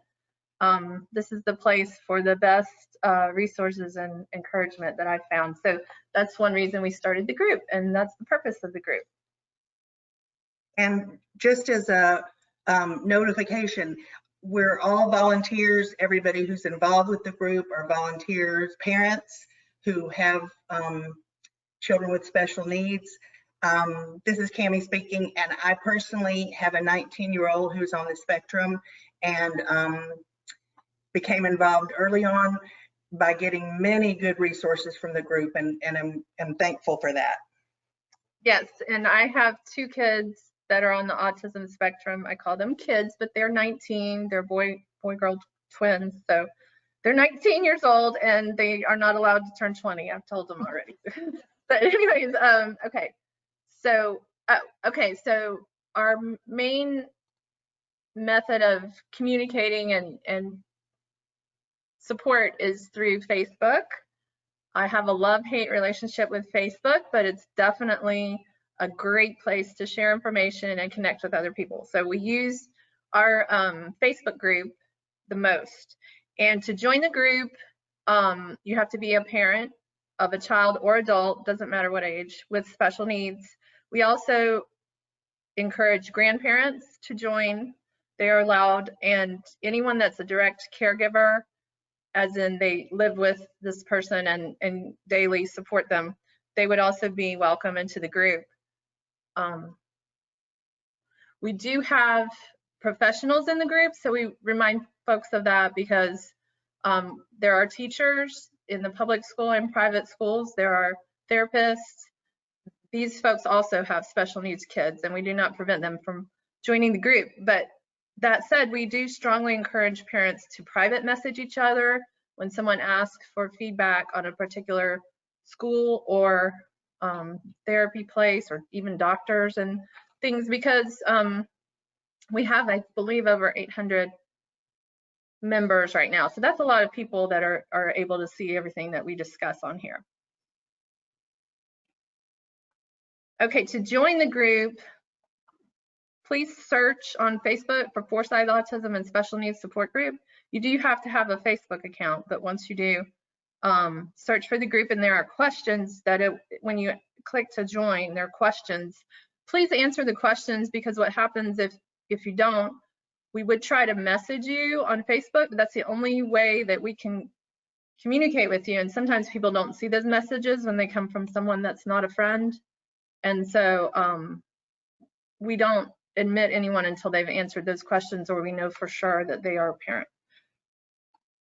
You can also join our email group if you're not on Facebook and refuse to get on there, which I don't blame you, but we have an email group, and we share our events, and we sometimes share questions from parents and sometimes other events that are going on in the community. If you join our email group, you will not get a huge amount of emails from us because we don't send out that many. I do encourage you, even if you are on the Facebook group, to please join the email group, because if at any point you throw your hands up with Facebook or you just decide you don't want a bunch of notifications and you forget to go check our group, you might not know what's going on, but we would send out the email that you might see about an event that you might want to join us at. Very good. Infrequent reminders come by email. I also strongly suggest that you join the email group. In case you miss something on Facebook, you'll get the essential things that way. Okay, and one of the things that we do that's been really successful is our social meetups.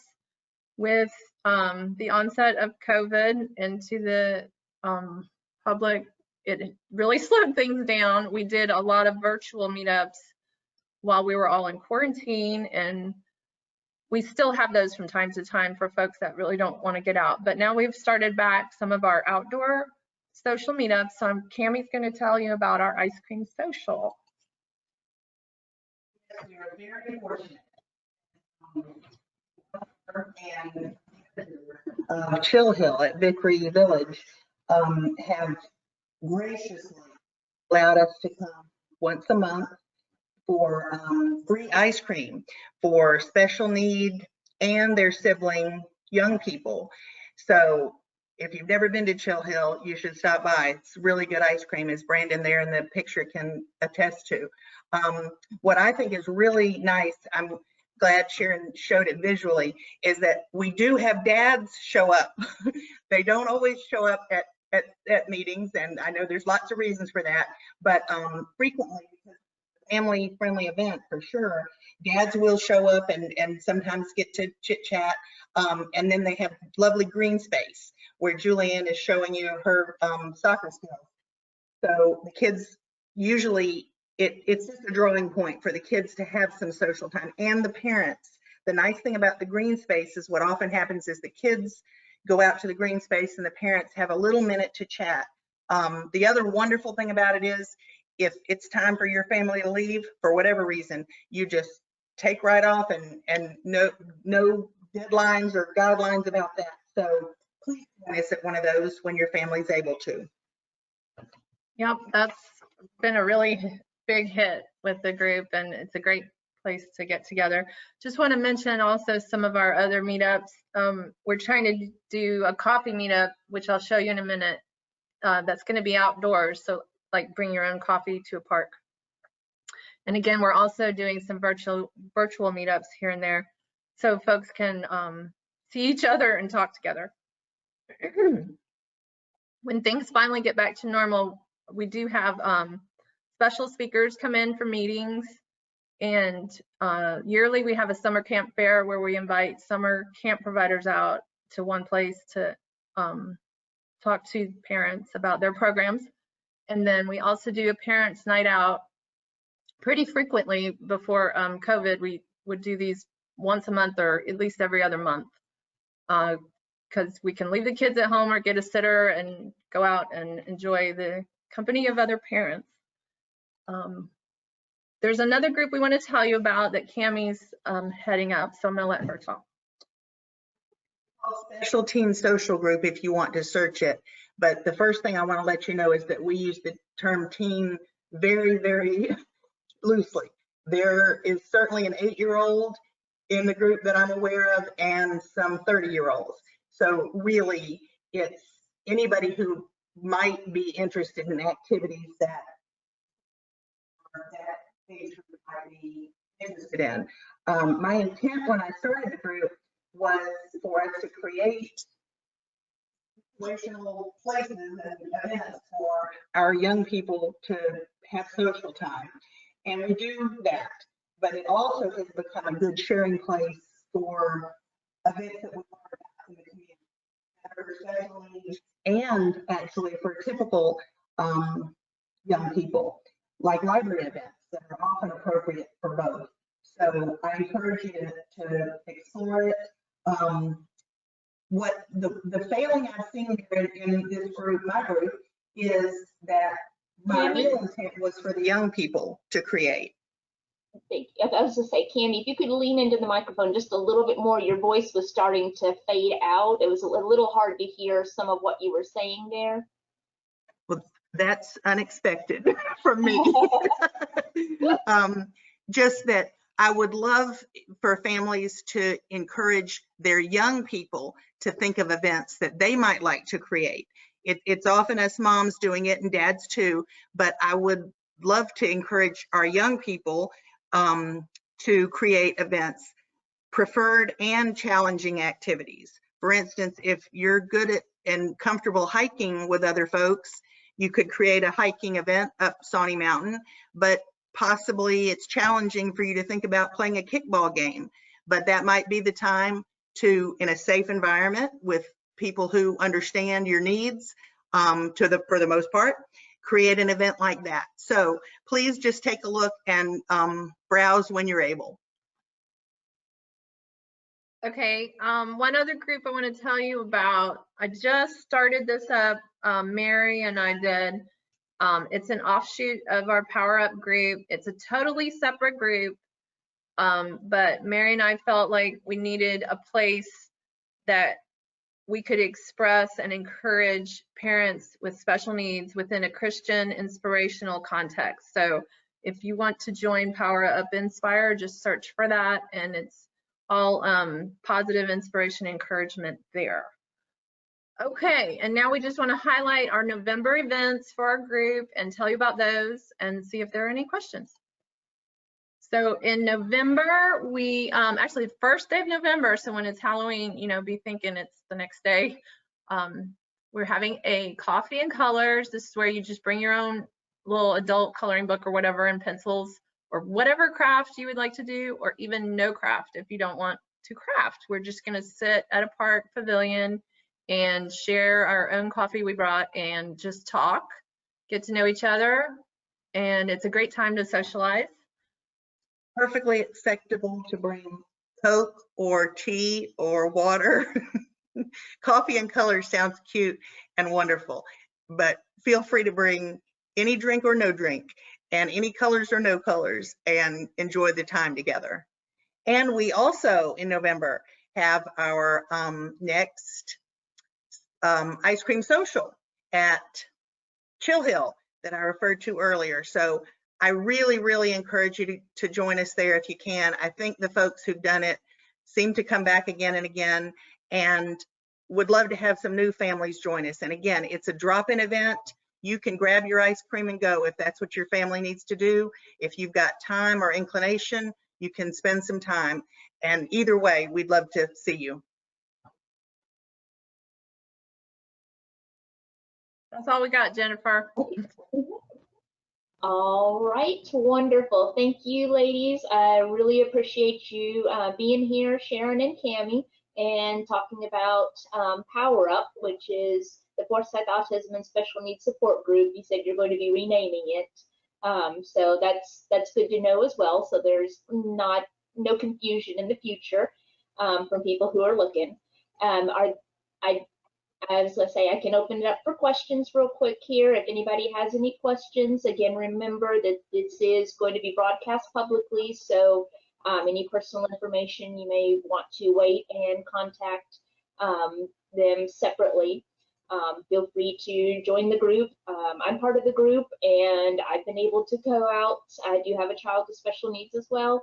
I've been able to go out and participate as well. I know Sharon and Cammie personally. They're great people. It's a really great group, and it's a lot of fun, and the kids have fun together.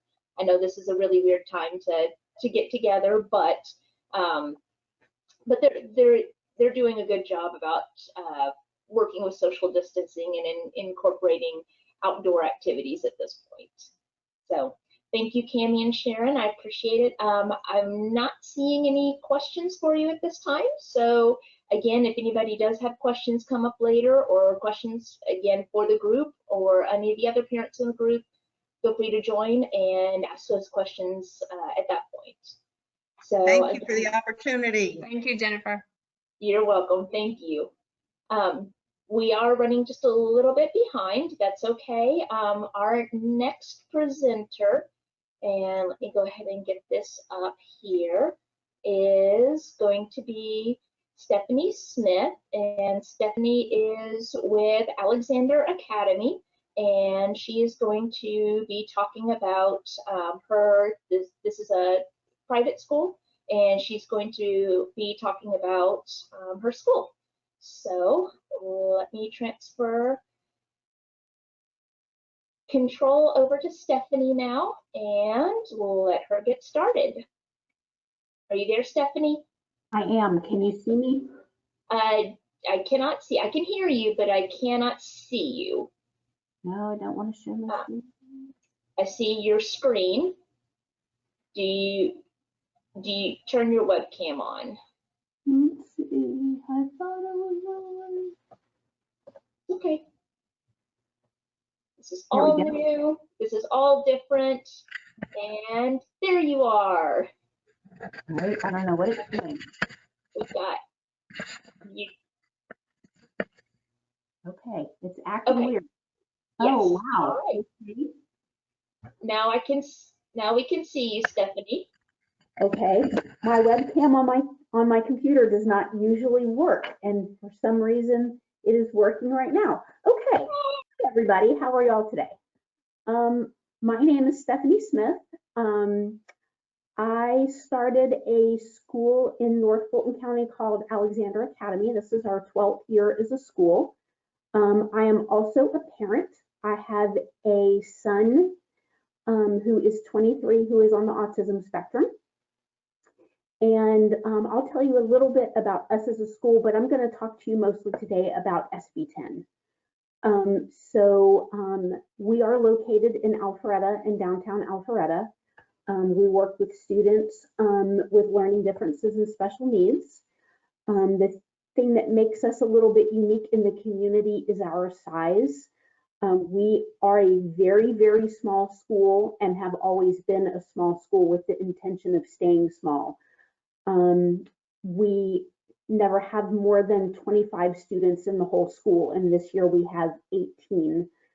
Our goal is to be able to serve the students who need that small, flexible environment. We are an academically based program, not a therapeutic based program.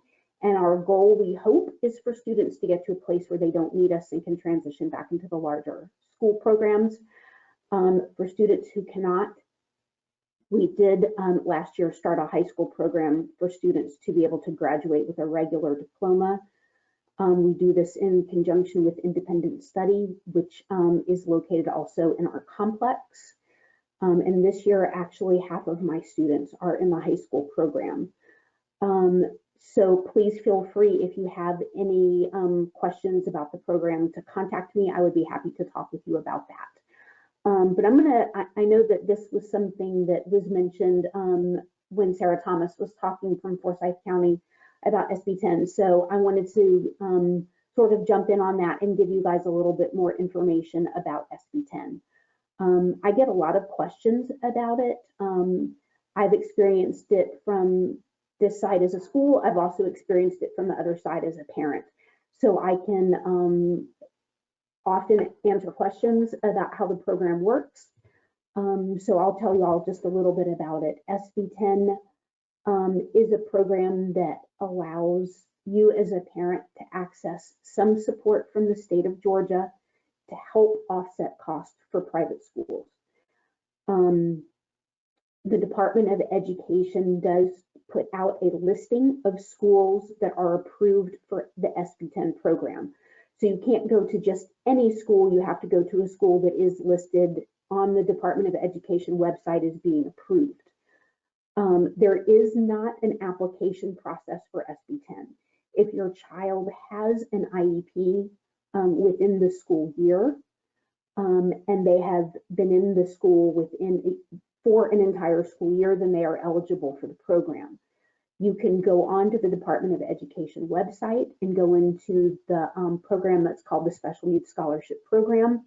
There is a place where you can look at the calculation. It's the Special Needs Calculator.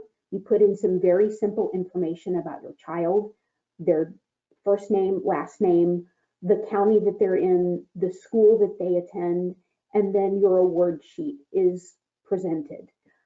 Sometimes there are a few snafus in the computer system, and you may have to contact the Department of Education. The folks there are very, very helpful, and they will walk you through what you need to do. I think now they do actually have a form for you to fill out if you're having difficulty pulling your child's award sheet up. Sometimes you do have to play with the school. They don't always have it listed as the last school your child attended, although most of the time that's what you will see. Sometimes they do have it listed as your child's home school, so at times you have to play with that a little bit. And if your child has attended something like Cyber Academy, that's listed separately, so it's not within a county. On the Department of Education website, it's actually listed as Cyber Academy. The amount of the award varies from child to child, and there is a calculation on the website. The calculation can be somewhat difficult to follow. I can tell you that from what I've seen from award sheets that have come across my desk, the average amount is somewhere around $6,000 or $7,000 a year. So I do tell parents to not really expect that SB 10 to cover more than about a third to a half of the cost of your tuition. The average special needs school does run somewhere between $20,000 and $25,000 a year. Sometimes you can find other programs that are a little less expensive. Some of the smaller schools may be a little bit less expensive than that. But most of the programs are going to be a fairly expensive investment for you as a family, but SB 10 can really help offset some of those costs. When you go to look at the list of approved schools on the SB 10 website, you will see that there are many, many, many schools listed there. Most of those schools don't specialize in children with learning differences and special needs. A lot of those schools are schools that are open to working with children that have mild learning issues. I would encourage you, if you have a child that has greater need, that you search the list by the organization called GAPSEC, and that's GAPSEC. That's an organization of special needs schools in Georgia that specialize in children with learning differences and special needs. That may help you keep from getting overwhelmed with the list, or from contacting schools and constantly hearing no, which I can relate to as a parent. I will tell you that when parents contact me, if their child is not the right fit for our school, or they feel like the school is not the right fit for them, I try really hard to help direct them to something that may be the right fit for them, so they're not just going directly to another school where the answer may be no.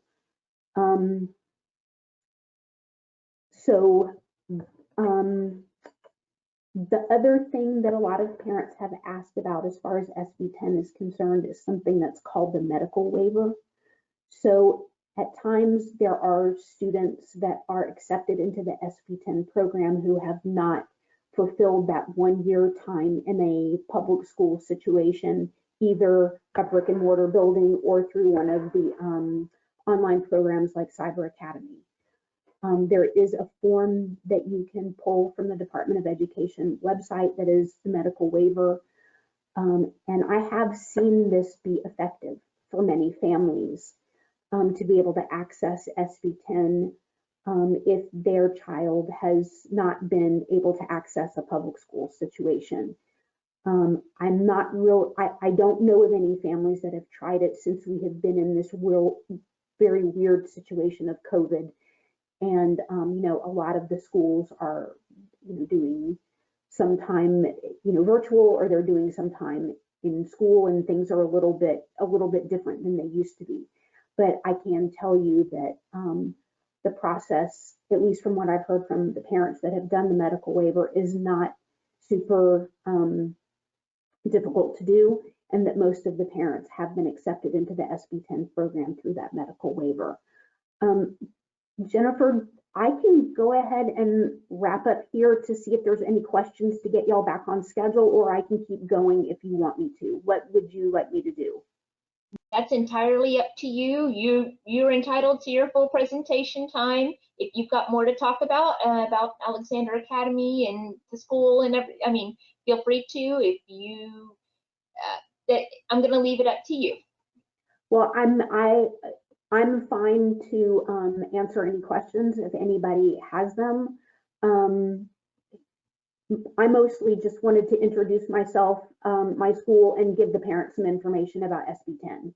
So I'm okay to, if there aren't any questions, to go ahead and let y'all get back on track with your schedule, because I think I was supposed to be finished at noon. Is that correct? Okay, again, it's entirely up to you. You are the last presenter for our morning session, so you're not going to be pushing anybody back. If you have something else to say, that's perfectly fine.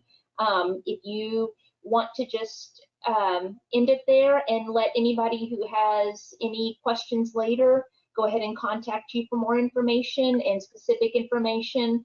Again, this is being recorded and will be posted and shared publicly. So we do ask people, if you have questions, if you don't want to share personal information, try to phrase your question a little more generically in our question options here, or feel free to email Stephanie here privately. And again, because the intro slide that we have for her shows her email address, so feel free to go back and take a look at that and contact Stephanie here with any direct questions you might have. If I'm fine to take questions if there are any, and if not, then I'll be happy to let you guys have your break. Okay, all right. And again, if anybody does have any questions, feel free to type them out in the chat box. If you want to ask your questions with your microphone, just kind of raise your hand and I can unmute you and you can ask Stephanie directly. So, okay, looks like you covered things pretty well. I don't see any questions coming up here. So again, if anybody does have questions, feel free to contact Stephanie directly. She'd be happy to answer them. So, all right, well, thank you very much, Stephanie. We appreciate you spending the time to be here and tell us some more information about Alexander Academy and how to go about accessing a private school as well. Thanks so much, Jennifer. All right, thank you. All right. Hi, welcome back to the second session of our Special Needs Virtual Resource Fair. I'm Jennifer Forbes. I'm here at the Hampton Park Library. Again, this is a very different format than what we've had in the past with our in-person mingling. The pandemic in this year have kind of forced us into a virtual resource fair. But we have some great presenters here this afternoon who are going to talk about their organizations. If you have any questions, please go ahead and wait till the end when the presenter asks for questions. Remember that the broadcast is being recorded and it will be shared publicly, so keep in mind before you share personal information during your questions. Each of the presenters has contact information on their starting slide, and that contact information is where they can be reached for questions after the fair as well. So if you have any questions, feel free to contact our presenters. They've all agreed to answer questions during the fair and after the fair. So let's go ahead and get our first presenter here set up and started. And all right, so our first presenter here is going to be Rochelle Wicker. She is with the Department of Behavioral Health and Developmental Disabilities. And I'm going to go ahead and turn things over to Rochelle. So Rochelle, if you're ready, we would love to hear about your organization. Okay, good afternoon. Thank you so much for inviting me to share a little bit about the NOW waiver program. Again, my name is Rochelle Wicker, and I'm a licensed clinical social worker with the Department of Behavioral Health and Developmental Disabilities Services. What I'm going to do is go through first about the NOW waiver. Most time you'll hear us say NOW comp waiver, but the NOW really stands for New Options Waiver Program. And what that program, it offers services and supports to individuals, it really to enable them to be able to live in the community, increase their independence, and be able to have those less intensive services. So some of those services I'll go through is like adult occupational therapy services, adult physical therapy services, adult speech and language therapy, behavioral supports and consultation, community access. And with our community access, it's also community access individual, to where an individual could have a person to come to their home and take them out into the community during the day if they feel that they might need one-on-one community integration. Or we have the community access group, to where individuals want that group setting, they can go to day program services. We also have community living support services, to where if someone needed services in the home to help with their daily living skills, bathing, dressing, feeding, those types of, or even working, training them on those skills that they may have not yet acquired, or are working towards learning or developing their skills. We do get a lot of requests for the community living support, especially during this time, during the pandemic, if families have to work, or if families are not necessarily working and feel overwhelmed with having to care for their loved one in the home, especially during this time period, with their individual day programming may not have opened back up due to COVID, or it's been scaled back some as well. So we have a lot of different services around that. Also, we have, and I'll come back to that last, is residential, because I want to talk about that separate. But we also have environmental adaptation. That kind of helps get the individual accessible to their environment, whether it might be modifications to the home, like they might need a ramp, or they might need a bar in the bathroom to be able to grab hold on to. Individual goods and services. A lot of times you might hear someone saying self-directed services. Well, we do have those where families might decide to direct their own services to where they hire their own staff, and not only hiring their staff, but they also make sure that they are compensated as well for that. Also, nursing services, if they fit a certain threshold as far as needing some nursing services, or they might be high risk in some areas in regards to their health, then they will have some nursing services as well. Pre-vocational services and supportive employment. We do have supportive employment services for those that are interested in working for, getting their skills as far as up. So we do want to make sure that we have that opportunity for our individuals there. I want to go through respite service, and respite is really relief for the caregiver.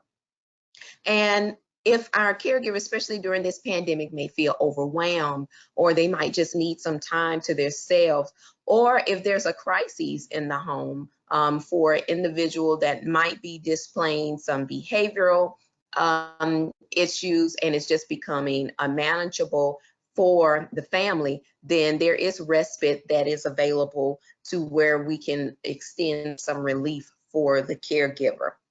Specialized medical services, and especially like equipment, if the person might need a wheelchair or walker, or supplies such as like formula or bed chunks or wipes or incontinence briefs. Those are some services that or supplies that fall up underneath those services for individuals that might need some assistance in those areas.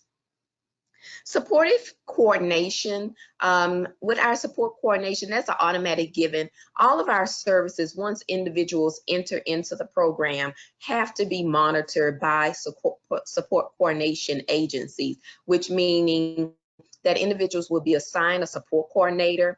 And when they're assigned a support coordinator, that support coordinator will check on them at least on a monthly basis to see how their programming is going, if there's any issues that might be arriving, any changes that they might also need, and then if there's any requests. So the support coordinator will definitely be the one who will continue to work with individuals while they're receiving services, get all their paperwork up to date annually. Transportation services. There are times when day programs may not provide day program services as far as, transportation services, and then they would need transportation to and from if the caregiver is unable to provide transportation. And there may be some exceptions for some other as well, and that would be something that will be assessed at that time.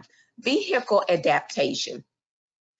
In the event that the individual and their family might have a vehicle, but they don't have the means to be able to get the individual into the vehicle effectively, like without a lift or one of those ramps. Those are services that are covered under the NOW waiver. So we talked a little bit about our NOW waiver, which is our new options waiver program. So now we'll go into our COMP waiver. And COMP is pretty much our community residential alternative service. So now the purpose for our COMP waiver is to serve our individuals that have those more intensive needs for residential services. They might have some more complex needs that can be served more so in a residential rather than in the home for various reasons. We might have aging caregivers. We might have caregivers who are just not able to provide the level of support due to behavioral issues as well for the individual. So this helps to avoid individuals from being placed in institutions. And that's the goal there, is for them to continue to have that level of independence in a community, but more so in a residential setting. So now we've talked about the NOW waiver and the COMP, and of course COMP is Comprehensive Supportive Waiver Program. And so now we'll go into actually what is the process for applying for the NOW waiver program. And so one of the first steps, of course, is that you have to apply through our application process. Application process is not lengthy. The application is pretty much a 2-page basic demographic telling us what services are needed for the individual. But what we do ask and we need the documentation for is psychological evaluations. We have to have that. Any psychological evaluation, we must have a copy of the signed evaluation by the clinician. It doesn't have to be original, but we do need a signed copy. Also IEPs and any other school-based assessments. With the IEPs, again, we need all signatures of the participants of those who participated in the IEP session and program. Any supporting documents, it could be treatment notes, anything that contains a diagnosis of mental retardation, of autism, intellectual disability, developmental disability, anything that supports those diagnoses, you can submit as well. We also accept any professional observation or reports in regards to their IQ or their adaptive behavior or their daily living skills. So we want to make sure that we are reviewing the information to determine if they meet the criteria. Also, the individual must be Medicaid eligible. If they're not Medicaid eligible, it doesn't stop you from applying. It just means that they will not be able to receive the services until they are Medicaid eligible. Also, you can find all these documents that you need if you need to contact the school system, special education program, if you need to contact vocational rehab for any documentation, or Social Security Administration Office, you can find those documents there. So those are very important that we have all those documents along with the application, and it helps the process go smoother. Now, there are times that we have individuals who have been out of school for a certain period of time to where those school documents may have been destroyed. Then still submit an application to the region with all the documents that you do have, and then let our office be able to work with you and assist in any way that we can to be able to make the determination.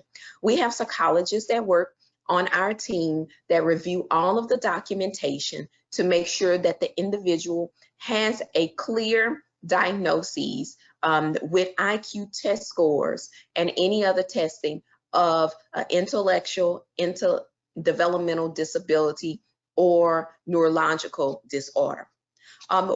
Also, once the individual has applied, they will be contacted to be able to do a needs assessment.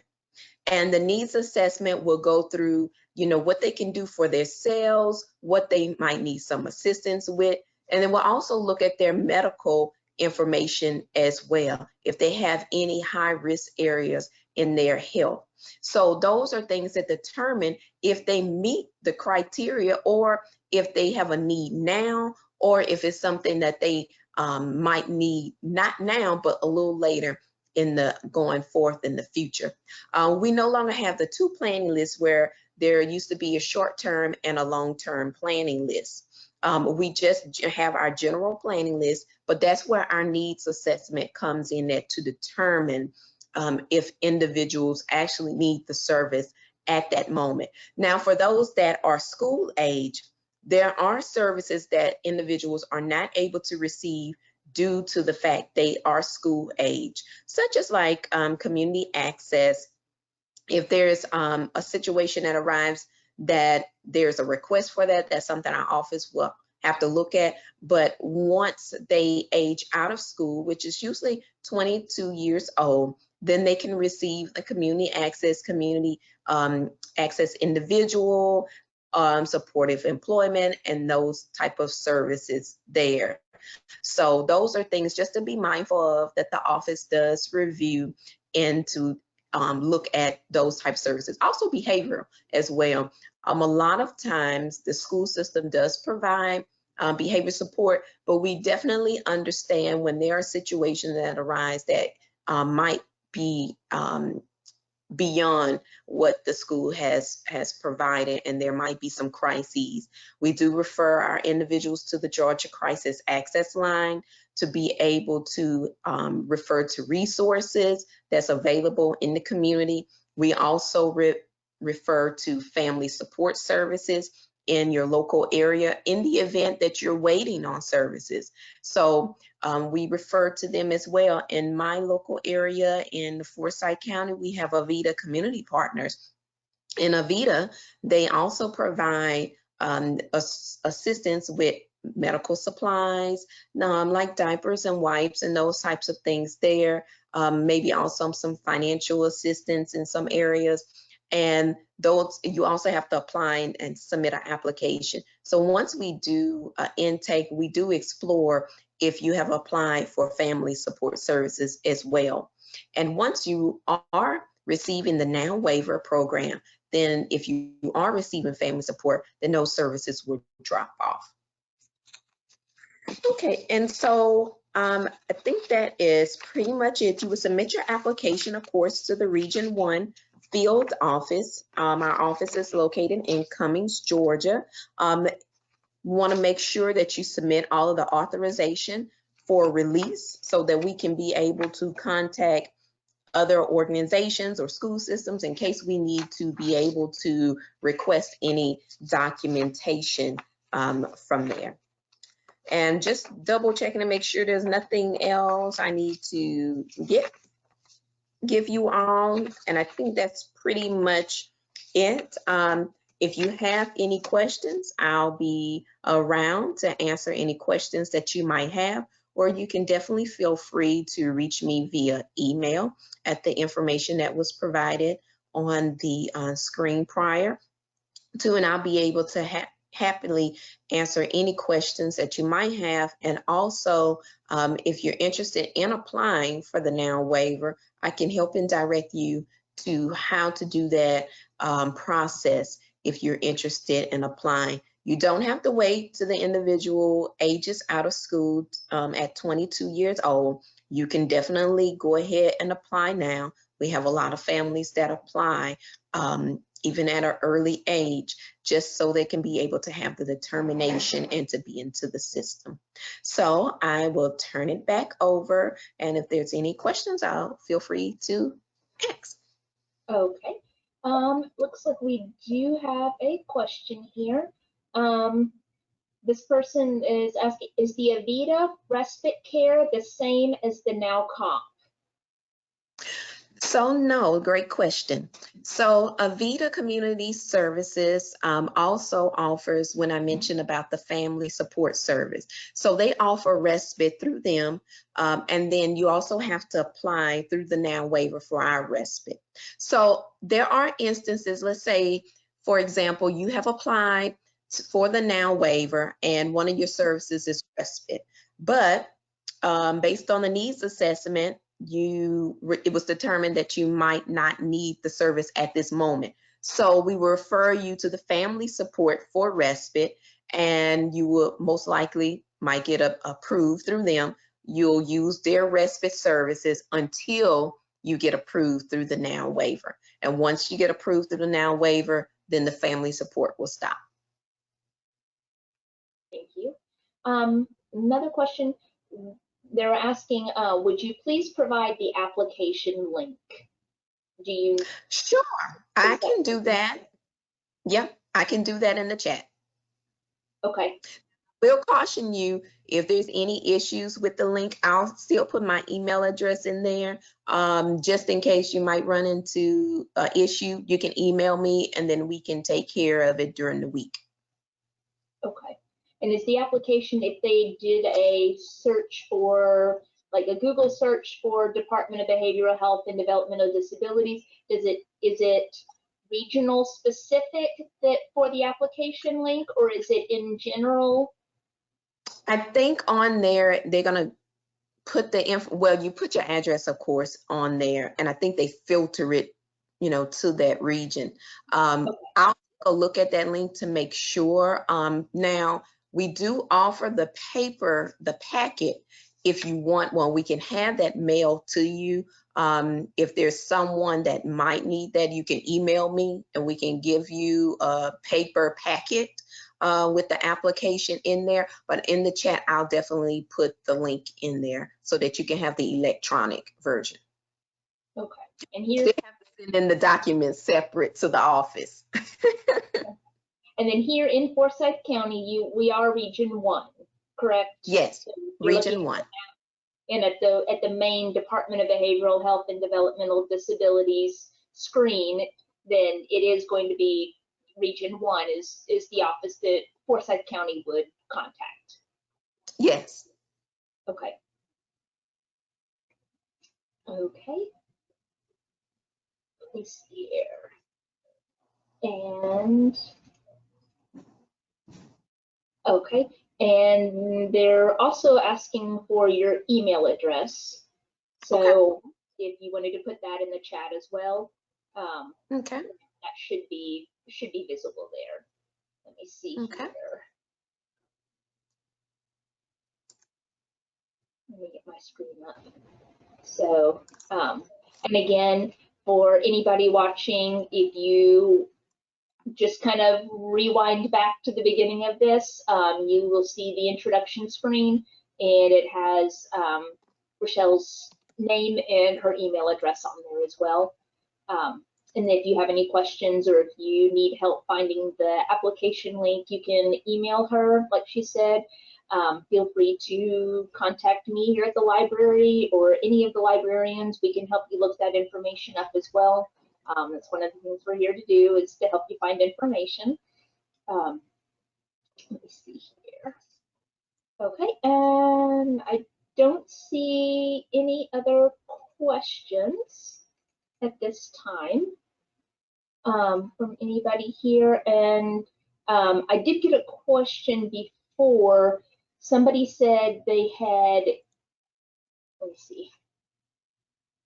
Okay, they said they had heard that there was a wait list. Is there a waiting period if somebody is an adult and does sign up? Is there a waiting period for, I guess, for services, or is it whenever if you're eligible, then you're eligible and funds are there?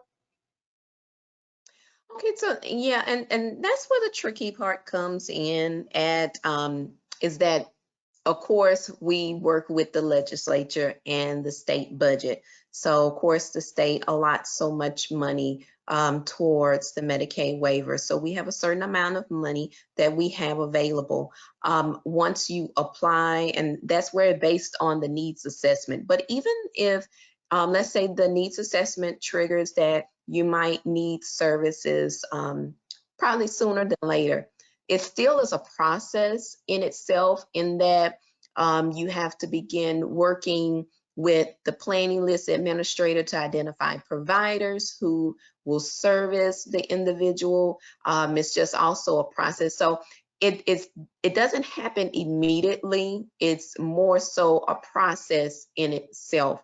I never give a time frame because time frame for each person may vary.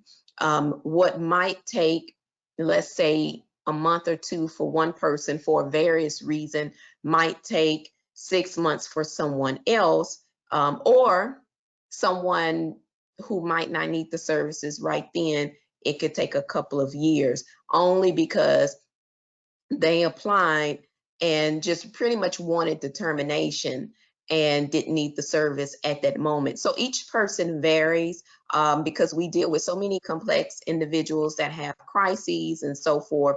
But they work through funding that is available. And once that person is enrolled in the service, then they begin that process. I hope that, kind of clarifies a little bit. I know that may not be the answer that some may want. but it's just a difficult answer because of the complexity of each person. Okay, thank you. And hopefully the person asked the question is watching and we'll be able to get that answer. Okay. I don't see any other questions here coming in for you. So hopefully, again, if anybody has any questions, check the chat, and Rochelle's has shared her email address in the chat. And I have put that out there as well for everybody to see. So feel free to email her with any questions. And if you need to speak to somebody else, she will be happy to direct you to the person or the department you need to speak to. So, all right. Thank you very much, Rochelle. I appreciate you being here today and sharing this information. This is very valuable information, especially for people with older people with special needs that they're caring for. All right, thank you so much for having me. All right, thank you very much. Okay, and we are a little ahead of schedule here. So we've got just a few minutes until the next presenter will come up, and let me see here. So I just kind of wanted to share, if we had a few minutes, I was going to share some resources the library has and the library can offer. Again, here at the library, we're here for you. We're here for the community. If you have any questions about anything, please ask us. If there's an accommodation you need, ask us. I can't promise we can do everything, but we are going to do everything within our power to accommodate you and allow you to access the services that the library offers the community. A few things just to point out quickly. We do have audiobooks. We have a lot of audiobooks. This is an audiobook on CD. You can check these out. Play them on a CD player if you have trouble reading books, and if you have trouble, I guess, with reading comprehension. A lot of people will take the audiobook and the physical book and they will read them together. They're typically word for word the exact same book. So please check out our audiobooks. Not only do we have audiobooks on CD, we also have virtual audiobooks, electronic audiobooks, and any librarian will be happy to show you how to access those and find those. We have, for people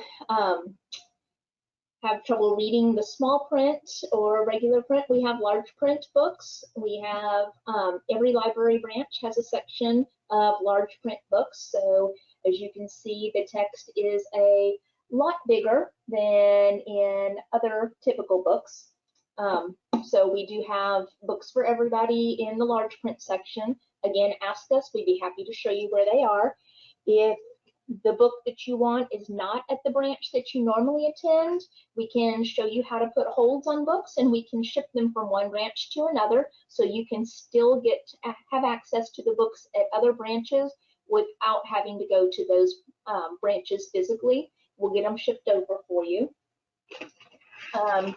Another thing I wanted to point out is we have some read-along books. These books in the red bags for kids. We have nonfiction, let me turn that right side up, and we have fiction books.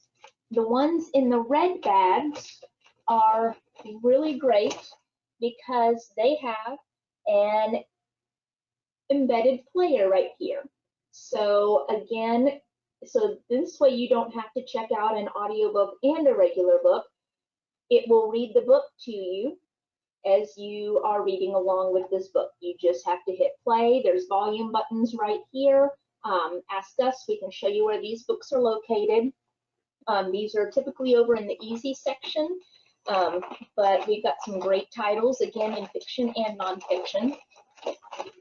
We also have, whoops. We also have some other accommodations. It's kind of dusty, but We have a large print keyboard. If you need a large print keyboard, let us know. We typically have one at all the branches already hooked up. If somebody's on that and you need one, we may have a spare. Let us know, or we can see about getting you access to something like this. We also, not many people know this, we also have in the back, we've got a keyboard, and I don't think you'll be able to see it here on the video camera, but this is a Braille keyboard. So if you need a Braille keyboard while you're here at the library, let us know. We'll bring it out, hook it up, and we can give you access with the Braille keyboard. Again, a lot of people don't know about these resources that we have, so I wanted to take this opportunity to share with you. There's also a Georgia Public Library, or Georgia organization, and they are called GLASS. So if you have trouble reading and you need to hear books, if you've got low vision or if you're blind, they have a player, and this is one of the older ones. I think they've got a less clunky, more streamlined version, but it's got a large green button for play. It's got large colorful buttons for volume. It's got the shape so you can feel it, so you can feel, you know, your fast forward and your rewind and your stop. There's a lot of great options with that, and you get to pick the books that you want. There's not a due date, or not a quick due date. They will send you this. It's got a cartridge. You put the cartridge in and your book will start. They have a catalog of titles that you can listen to as well, and ask to check out, and they will send you those specific titles. If you need information on GLASS or getting set up and registered for GLASS, again, let a librarian know. We're happy to help give you that information. And then very quickly, I was just going to mention, we also have sensory grab and go bags. Our youth services department has put together sensory grab and go bags. This is a once a month thing. You do need a library card because you'll need to register for one. But if you go to our virtual programs, you can do a search for sensory or sensory grab and go. This one was the grab and go bag from September, and it's got a sheet, it's got a list, it's got some recommended books as well, but it's also got instructions on what you've got in here. This one had paper for terrible art. It has a really neat activity here where you could put some paper over it, and you've got a letter here. You put the letter over it and shine a light through it, and you can make a shadow letter on there. A really fun sensory noisy toy, and this had a cup of corn, or a quarter cup of cornstarch here, with directions to add half a cup of hair conditioner to make a sensory kind of moon sand. So again, we've got some really great resources here at the library. I have run about 3 minutes into our next presenter's time, and I apologize for that. But again, if you have any questions about accommodations, anything that the library can do to help, please ask us, and we'd be happy to see what we can do to help you here.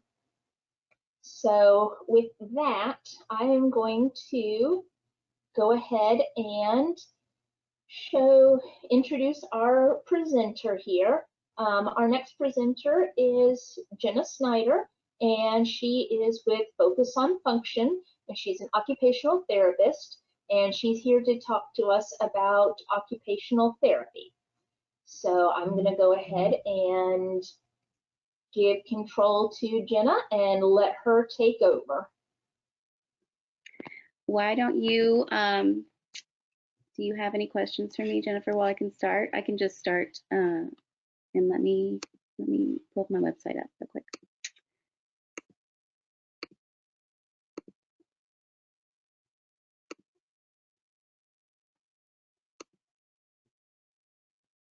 Okay. So, hi everybody. I am so sorry I can't show my face. I would love to. I will go to my my screen in a minute with a couple pictures of our therapist so that you can see what I look like. I'm sorry that I can't get my camera to work right now.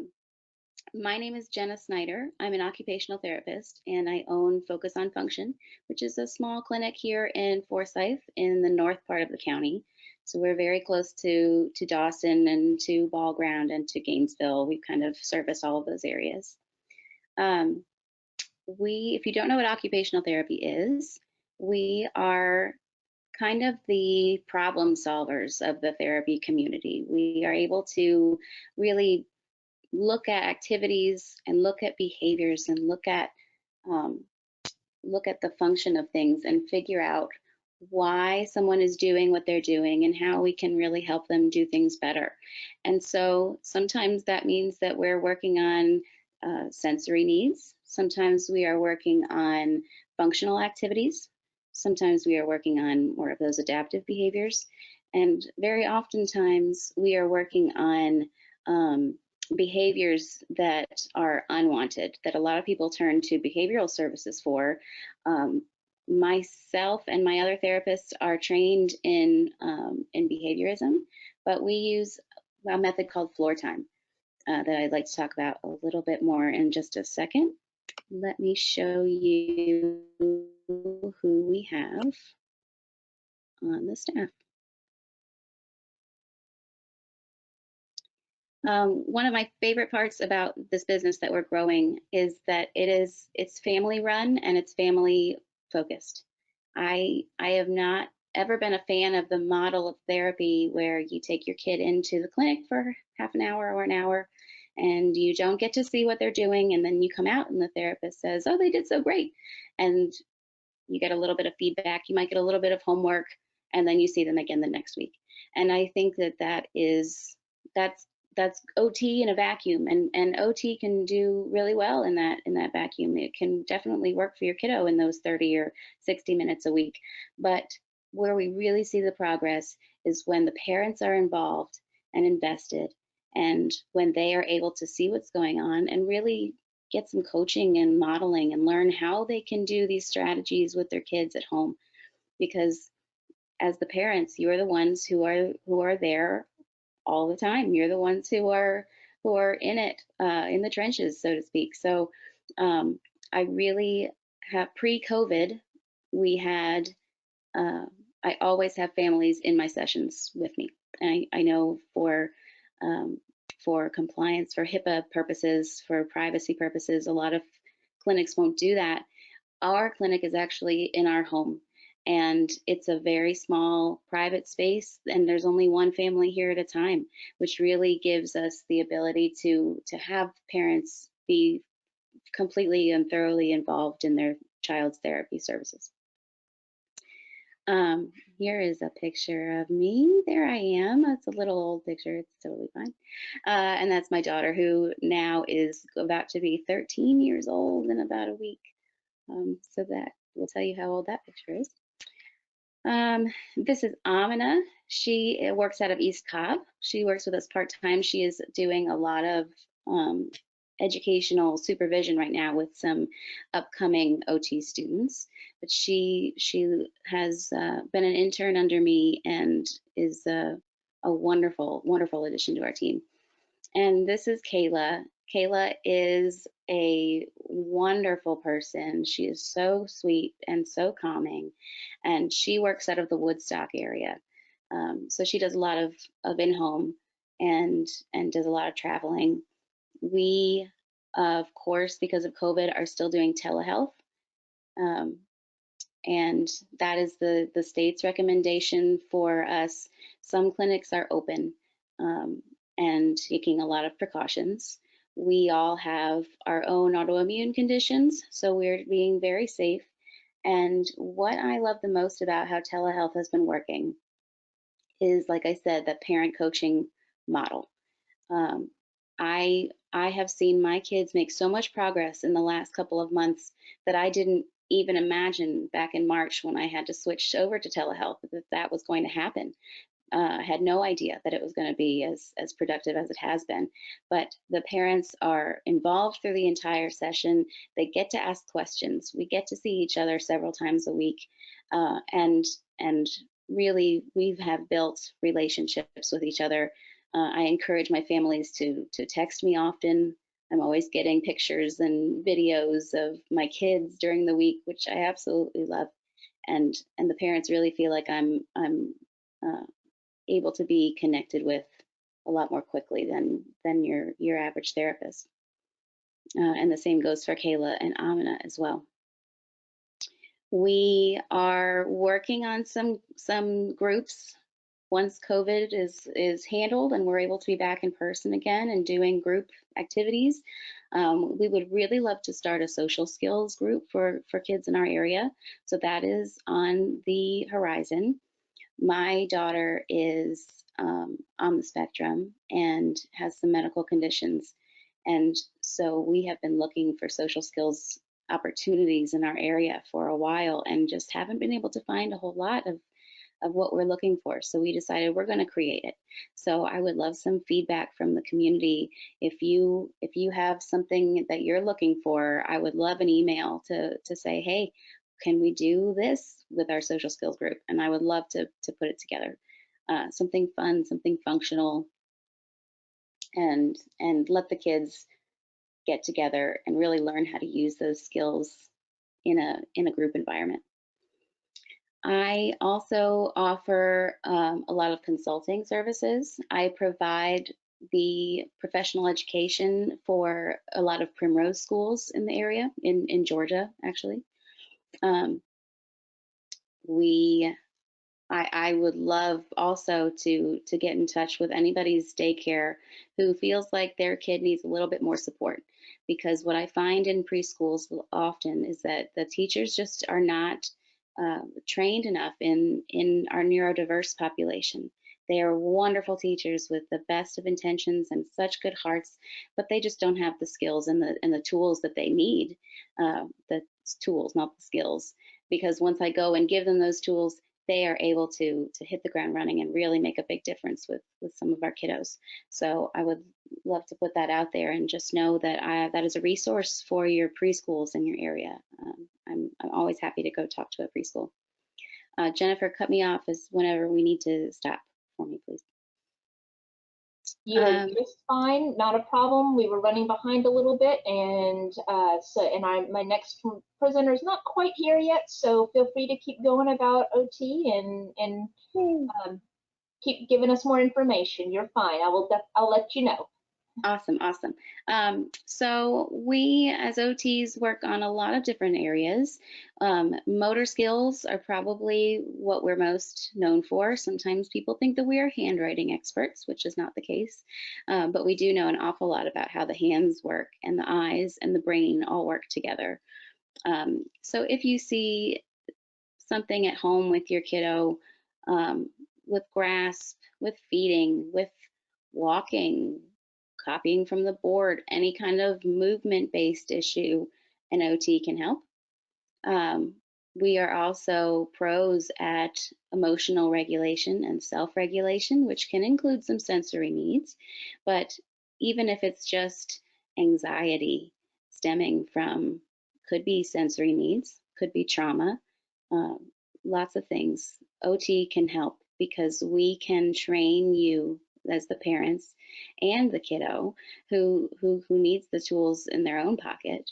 We can give those strategies for emotional regulation and self-regulation directly to you so that you can put it into practice. And then it's not just being practiced in that 30 minutes a week in the clinic.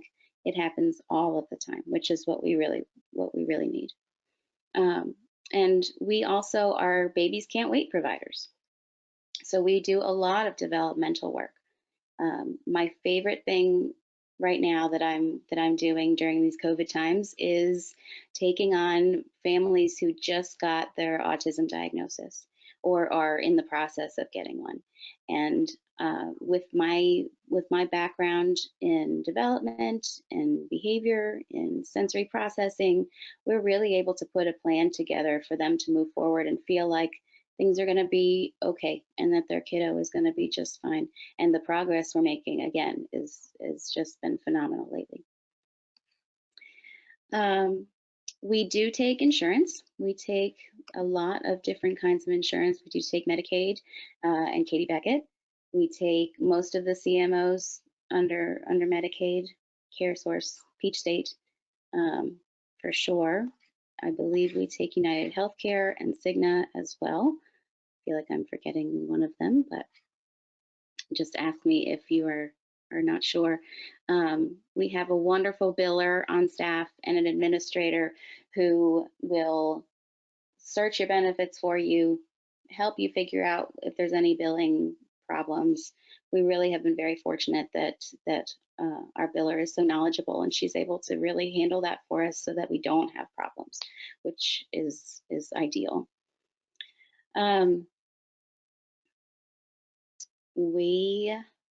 I think that is all I have to say about what we do specifically. Are there any questions for me, Jennifer? Okay, let me see. And again, if anybody has any questions, just before you ask, just know that this is being recorded and it will be posted online. So go ahead and make them as, I guess, generic as possible, or if you don't feel comfortable posting a question or doing a question right now, you can always feel free to contact Jenna if you have any questions about occupational therapy, what it addresses, if there was anything that she didn't provide here. As you can see on the screen right there, she just hovered over the contact us, and there is an easy way from her website to send her a message that way. And her email is over there on the left. I do have a question that came up. It says, sorry if I missed it, but how is your OT services different from other OT providers? Oh, what a great question. We are different in that we do have more of a behavioral focus, if that is what is needed. And so a lot of my families who come to me have been through other therapists before and not been very successful with OT, because that is a difficult area for their child, or the emotional regulation and self-regulation isn't there enough for them to be able to participate in some motor skill activities. So we really are a bottom-up kind of approach with our clinic, with our kids. We also, I believe I am the only provider in the area who is a certified floor time provider. Floor time is a developmental-based approach. It is in pretty stark contrast to ABA, and it is a very gentle, nurturing, collaborative approach. And I see a lot of skills being gained through floor time in a much more gentle, child-led sort of way, which has been wonderful. The parents that I work with have expressed to me that they are very grateful that they have chosen floor time over ABA, because when they were in ABA, they were not thrilled with what they saw, or what the distress that their child was in when they were trying to learn some skills.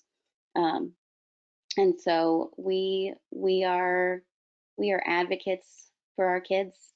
We are available to our parents pretty much around the clock.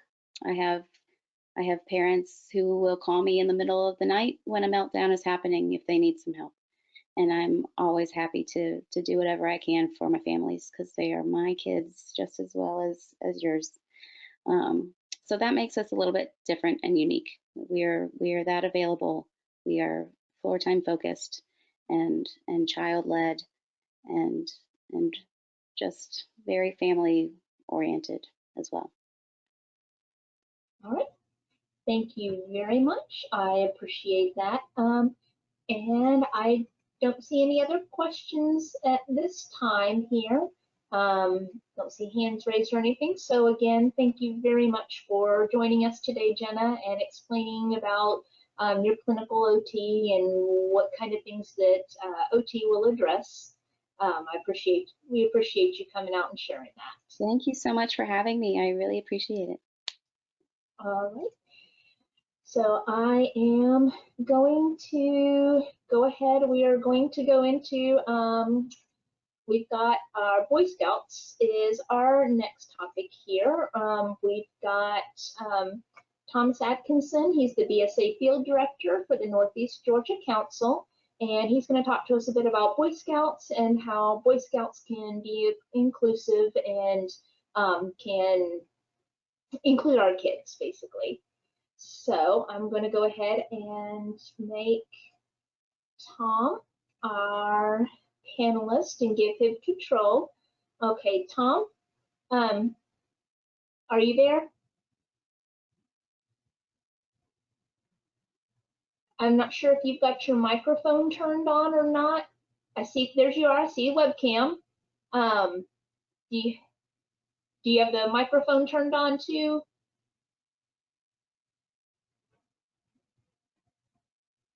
Oh, just a moment. I see you now. Yeah. Sorry. Right, I'm going to disappear and it's all you now. Hold on one second. No problem. I am excited to do this. I'm actually at camp. And so I'm trying to do this in a way where I won't be accosted by someone asking a question. So you guys won't hear all the, where the restrooms are and whatnot. All right. We appreciate you taking the time to join us today. Thank you. No, my pleasure. My pleasure. All right. So, the way I understand this is I'm talking about scouting and it serving, all youth, regardless of, whether it's special needs or not special needs, that kind of thing, right? Right. Yes. We want to hear about Boy Scouts and we want to hear about how Boy Scouts can accommodate, somebody who may be in a wheelchair and may not be able to hike to the top of a mountain. Are they going to be able to still get their badges, and what kind of accommodation, are there alternatives basically, and ways to include all Scouts? All right. Yeah. So the short answer is yes. The Scout, it's funny, the first Chief Scout Executive, they were the one of the first three people involved with the Scouts who handled all of the business side was actually special needs. So even since it began in 1910, there have been programs developed to make sure that no youth wasn't served, regardless of whatever they had to deal with. And I've had experiences with youth with all sorts of different unique things going on that have had a great and amazing time in scouting, and they're really cool stories. And I can share a lot of those with you later, but there's a couple different ways that we approach scouting for folks with disabilities, special needs, and there's two ways. The one is that there are some scouting groups that are for youth. All the youth in that group would have some sort of special needs. And that's one way to deal with it, and that works. That works with some youth. And then there's another way where we try and incorporate youth into just our scouting units, and where they're a part of that unit, just like any other youth that may be at their school. And I would say that's what, for the most part, that's what we would try to do, because we don't, our thinking is we just want all of the youth to be together and learn together. And then it's our job as leaders in Scouts to just make sure that we have a fluid program where we can adapt and make sure that everyone's experience is positive by working with each unique individual kid to make sure that they're getting the most out of Scouts.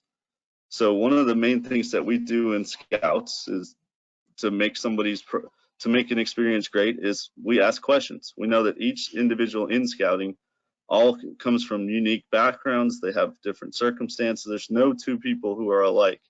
And it's important for our volunteers to work with their families just to get an understanding of what, how they learn, what they enjoy, how can we better serve them, like what are their strengths, what things do they want to work on, what things are, probably something to kind of slowly move into. Like, for instance, there are folks that do well being a part of a big group.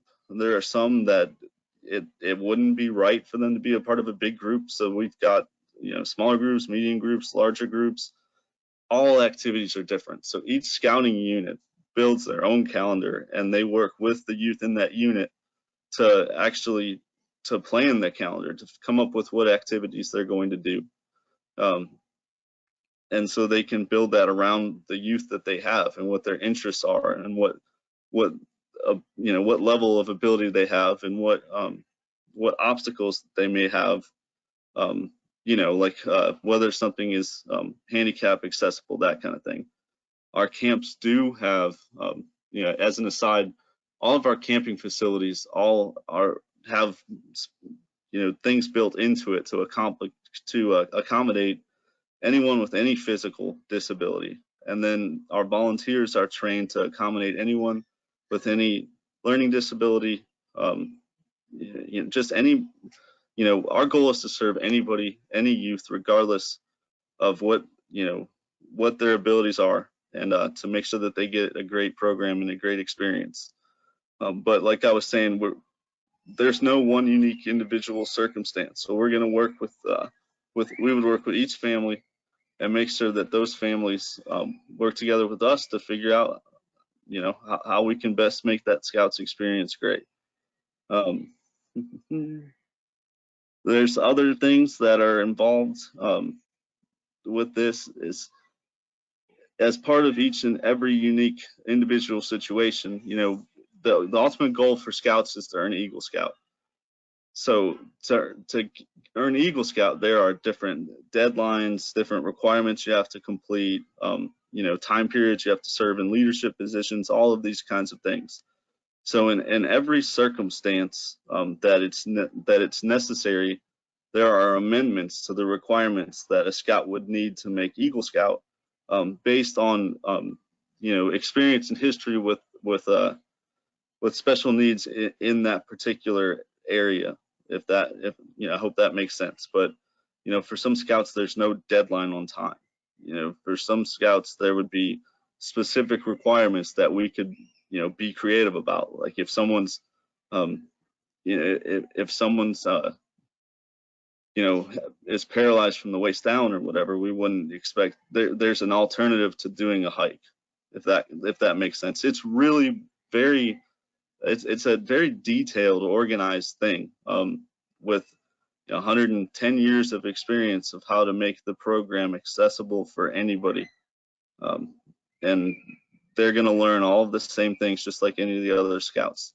And the cool part about Scouts is all the youth rally around each other, especially as they get to know each other. And so everyone really cares and is excited to see their peers, their child's friends, other adults. Everyone wants to see each other have a good time. So there's no way that anyone would hold anyone else back, if that makes sense. They're really going to they would be taken in, made to feel special, and they would feel like they're having the same experience as anyone else. And they would, anything is accommodated. Like I said, in Forsyth County, we have one group that is solely made up of youth that have special needs. And then we have youth with special needs in every single one of our other scouting units. And they're all learning and experiencing the same things as anyone else. I was with someone this morning. We had a merit badge event there in Cumming, and the father had a learning disability and the son had a learning disability. And both the father and the son attributed the way they were able to get up in front of a crowd and speak to what they've learned in scouting, and how it helped them overcome some of the anxiety that they have felt. They had indicated that when they were growing up in a lot of different things, they felt like they were treated different.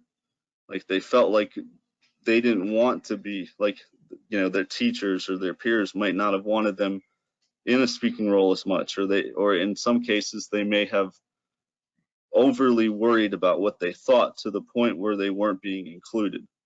Well, they just had such great stories to tell about their experience in scouting and how much it has helped them, grow as a person. I think they're both on the spectrum, and they had nothing but good things to say. There's opportunities out there for everybody. And in Blue Ridge, I have a scout that is completely completely blind.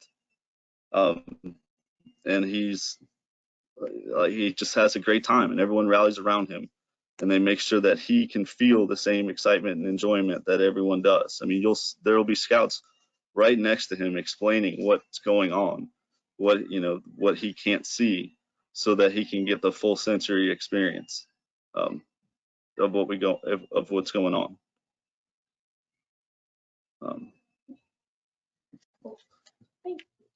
Thank you, Tom. Is there I guess, as far as with Boy Scouts and with Cub Scouts, what ages what's the youngest age? What ages are incorporated, or can kids, join Scouts? So, good question. So it's kindergarten through 5th grade is Cub Scouts, and then 6th grade through when someone turns 18 would be Boy Scouts. But there are different, it really is intricately developed to make sure that everyone has an opportunity to participate. I'll give you an example. One of our Cub Scouts in Forsyth County is over 30 years old. And that's how intricate that it is. I don't know how to, if I started trying to tell you the details of his learning abilities versus what he's doing. But you know what there are guides written by folks in these same circumstances, so that the volunteers in the community here are able to have the resources they need. But far and hands down, the best way for everyone to be on the same page and for each scout to have a good experience is for the parents to be involved and just to have conversations with the leaders. So even our boys that may be over 18 but still in the school system, or you still might be at a developmentally younger age or social or emotionally younger age, they could still participate with that age level if they needed or wanted to. Yes, exactly. And they can actually still advance and earn and receive awards. It's pretty cool. And with every age group and personality, and those situations are cool. Like some of the younger kids in that group who have special needs can help that older child in that group who has special needs. But then there are some things that older child can help explain to the younger kids. Okay. It's pretty cool. Very cool. Say older child, he's not a child, but you know what I mean. The older scout. Okay. Yes. All right, we are running into another session here, Sorry. so it's okay. This happens. If does anybody have any questions for Thomas here? Any questions that you ask? We are recording and this is going public, so be careful in phrasing if you don't want to give too much personal information out. But if anybody has any questions, feel free to raise your hand and I can unmute you, or type your question out and I'd be happy to pass it along. Let's see. And again, if you don't have any questions now, or if you are tuning in to us after the live session and watching the recording, the slide that I had up as we introduced him has his email address and his phone number on it, and all of our presenters have agreed to answer questions even after this webinar. If you have any questions about scouting or Boy Scouts or accommodations, feel free to contact Thomas Atkinson here, and he would be happy to get back to you and answer any questions you might have, or put you in touch with whoever you need to speak to. So All right, thank you very much for joining us. I appreciate it. Thank you for having me. Have fun at camp. All right, thank you. Thank you. All right, so I am going to introduce our next presenter is Debbie Dobbs. She is a special education advocate and Medicaid waiver consultant, and she's going to talk to us about basically just being a parent advocate and the kind of things that parent advocates can do for caregivers and parents. So I'm going to turn control over to Debbie here. And welcome, Debbie. How are you? I can't hear you. Your microphone. There we go. I forgot to unmute myself. Hi, nice to see everybody today. Good to see you. All right, and I just want to remind everybody that Debbie will allow questions at the end of her presentation, so just kind of hold on to them, and when she's ready for questions, we'll go ahead and we will address those. But if you wanted to type them out as you came up with them, feel free to, and we'll go through and we'll answer them at the end. And I'm going to turn it over to you, Debbie. All right, thanks, Jennifer. Thanks so much for having me here today. I'm so happy that y'all could come, and I love coming to the Forsyth Libraries Special Needs Fair that y'all put on every year. It's always wonderful to see people. I'm going to tell you a little bit about myself first, and then I'll go into some of the different services that I have to offer. First and foremost, I am a parent. I'm a parent of two kids. I have a 16 and an 18-year-old kiddos who both have various needs. And prior to having children, I worked for over 20 years in the medical field, managing various medical practices, which was a really wonderful experience. And it gave me a lot of the needed information that I had to have trying to navigate the world as a special needs parent. Knowing how to get into doctor's offices, how to pay for things, how do we navigate insurance approvals, all of that is a very, very difficult thing to do. It seems like you need a PhD in that. So luckily I had that experience. After my son was born and he started receiving services privately and then in the public school system, I realized that parents massively needed support in knowing and how to navigate these areas. I received training on how to become a special education advocate from the Georgia Advocacy Office. And so that's a federally funded agency, and they provided training to advocates, parents who wanted to help other families advocate for their needs of their children. And I have really enjoyed that training and the camaraderie and the other advocates who I met along the way. Since then, I have continued my advocacy training. I'm a member of COPA, which is the Council of Parent Advocates and Attorneys, and have done their year-long seat training. I've been to William & Mary Law School and have done their ISEA training, done NSEAI. Advocacy and special education is a very complicated area. IDEA, which are the laws that govern special education. And I am not an attorney, and so I cannot give legal advice, but I do have to have a good understanding of special education law in order to be able to best advise my clients and help to navigate these waters. So I take it very seriously, and I'm very active in that training. I attend IEP meetings with families. A lot of people just call me and want a consultation because they want to be able to have an understanding but not necessarily bring me to a meeting. Maybe want to have me review their educational records. sometimes people are like, I just don't know what to ask for. And that's a very common reason why people would call me. I don't know how to navigate these waters. I don't know if what people are telling me is true. I don't know if they are, giving me all of the accurate information. So those are many things that people ask me.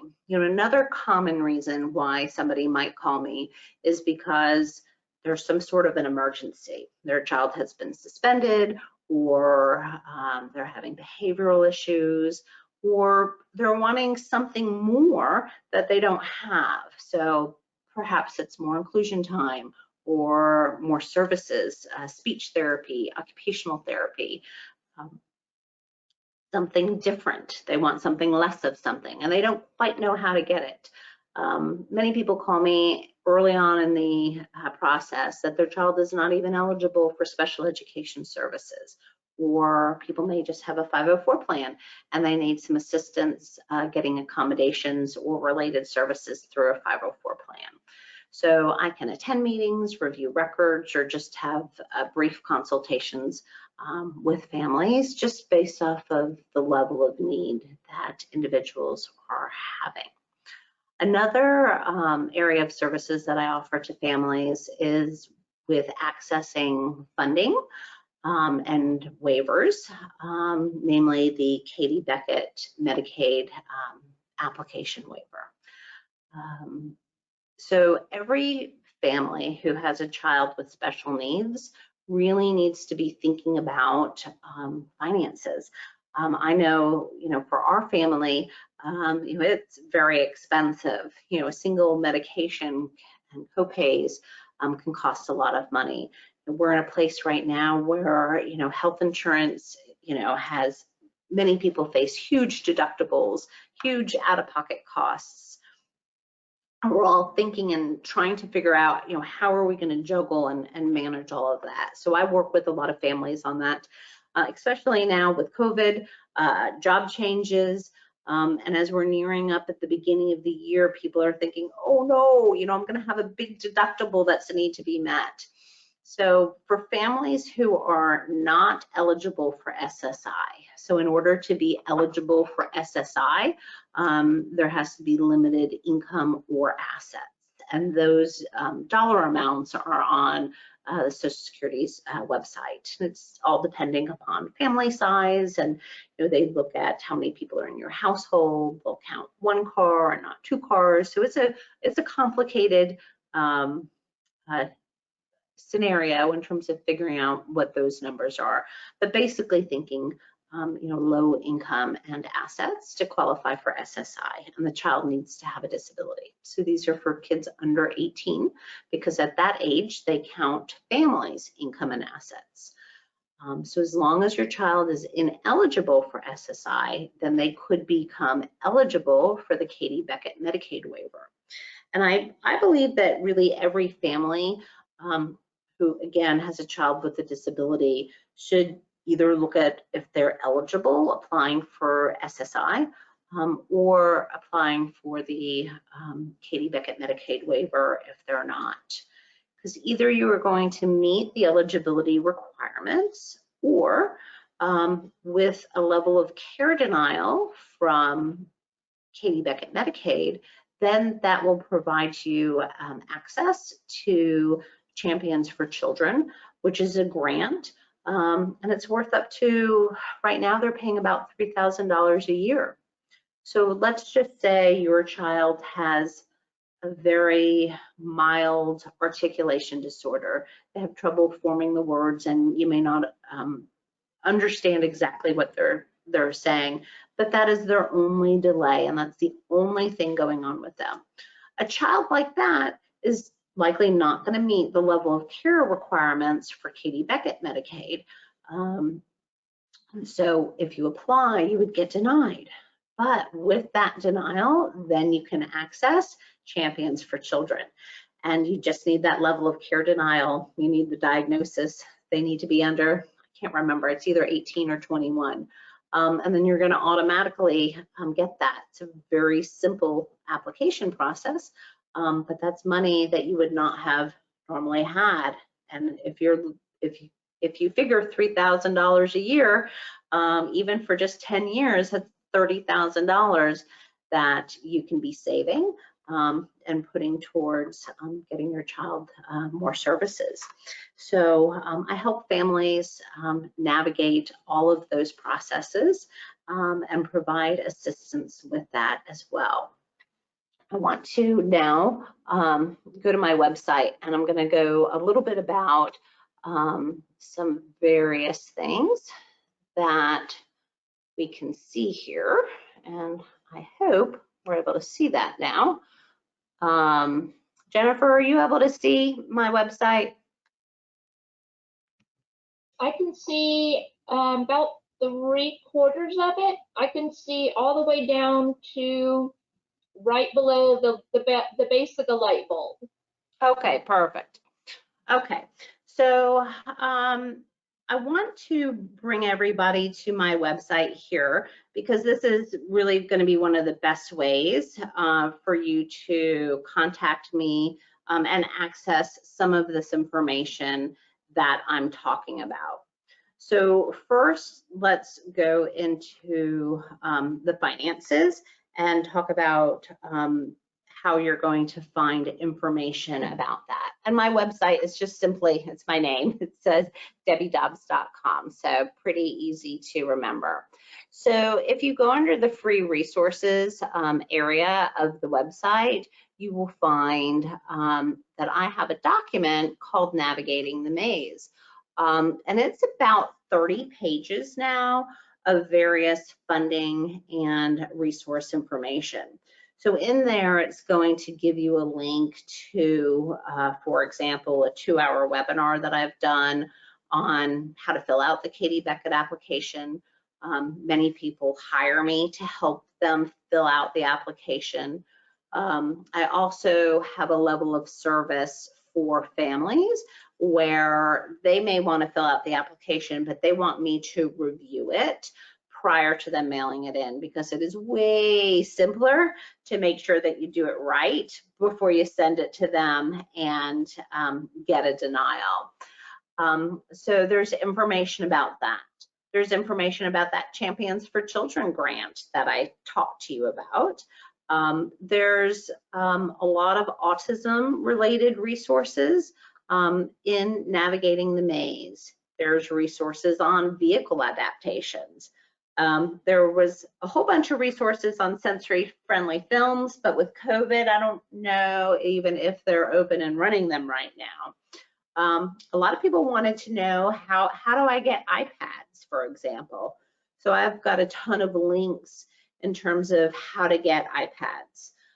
This is a resource that I have been accumulating for many years because it was always so sad to me when people would say, oh, Debbie, you know, I have a 16-year-old, for example, and I was never able to, you know, get my child services because I couldn't afford it. Well, either you're going to be able to get your child resources because you can meet the SSI income and asset limits, or if your child meets that level of disability, again, they can get the Katie Beckett Medicaid waiver. A lot of people who have any form of Medicaid, if they have another type of primary insurance, that's a group health insurance plan, there's a potential that you could possibly be reimbursed for that health insurance plan, and that's called HIP.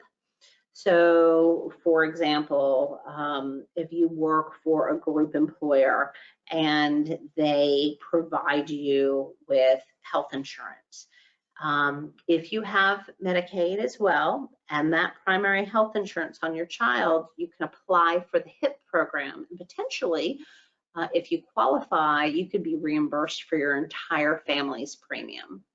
There's another program called SHPRA, which is within the HIP office. And if you qualify for that program, you might be able to get reimbursed. Typically, it's for the child portion of that premium.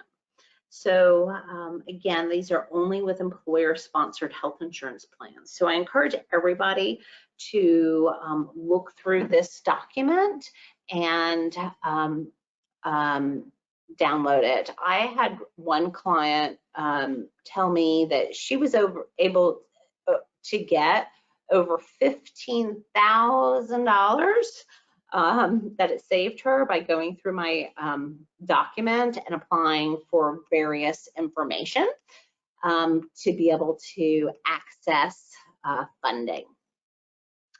Let's talk a little bit more about educational advocacy.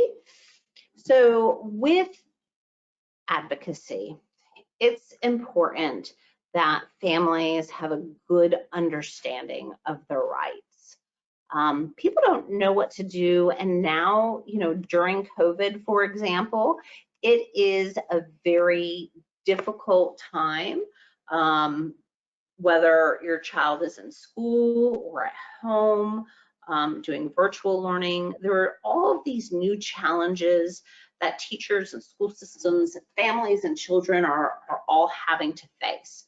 So we're having to make decisions, and people are asking me, like, is this okay? Is this what is supposed to be happening? Are there any other alternative solutions? Frankly, being a teacher right now is not an easy job, particularly these ones who are having to teach the children who are in front of them, as well as the children who are virtually learning virtually at that time as well. It's a challenge, and there are different techniques that you might use on in-person learning versus your children who may be learning virtually. So all of these things are difficult to navigate.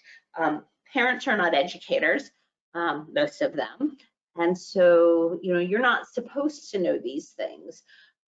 Schools, often have limited time in the day, and everybody is being challenged in order to be able to do these things. But a fully informed parent who knows what your rights are, you're going to be best be put in a position in terms of how to best advocate for your child.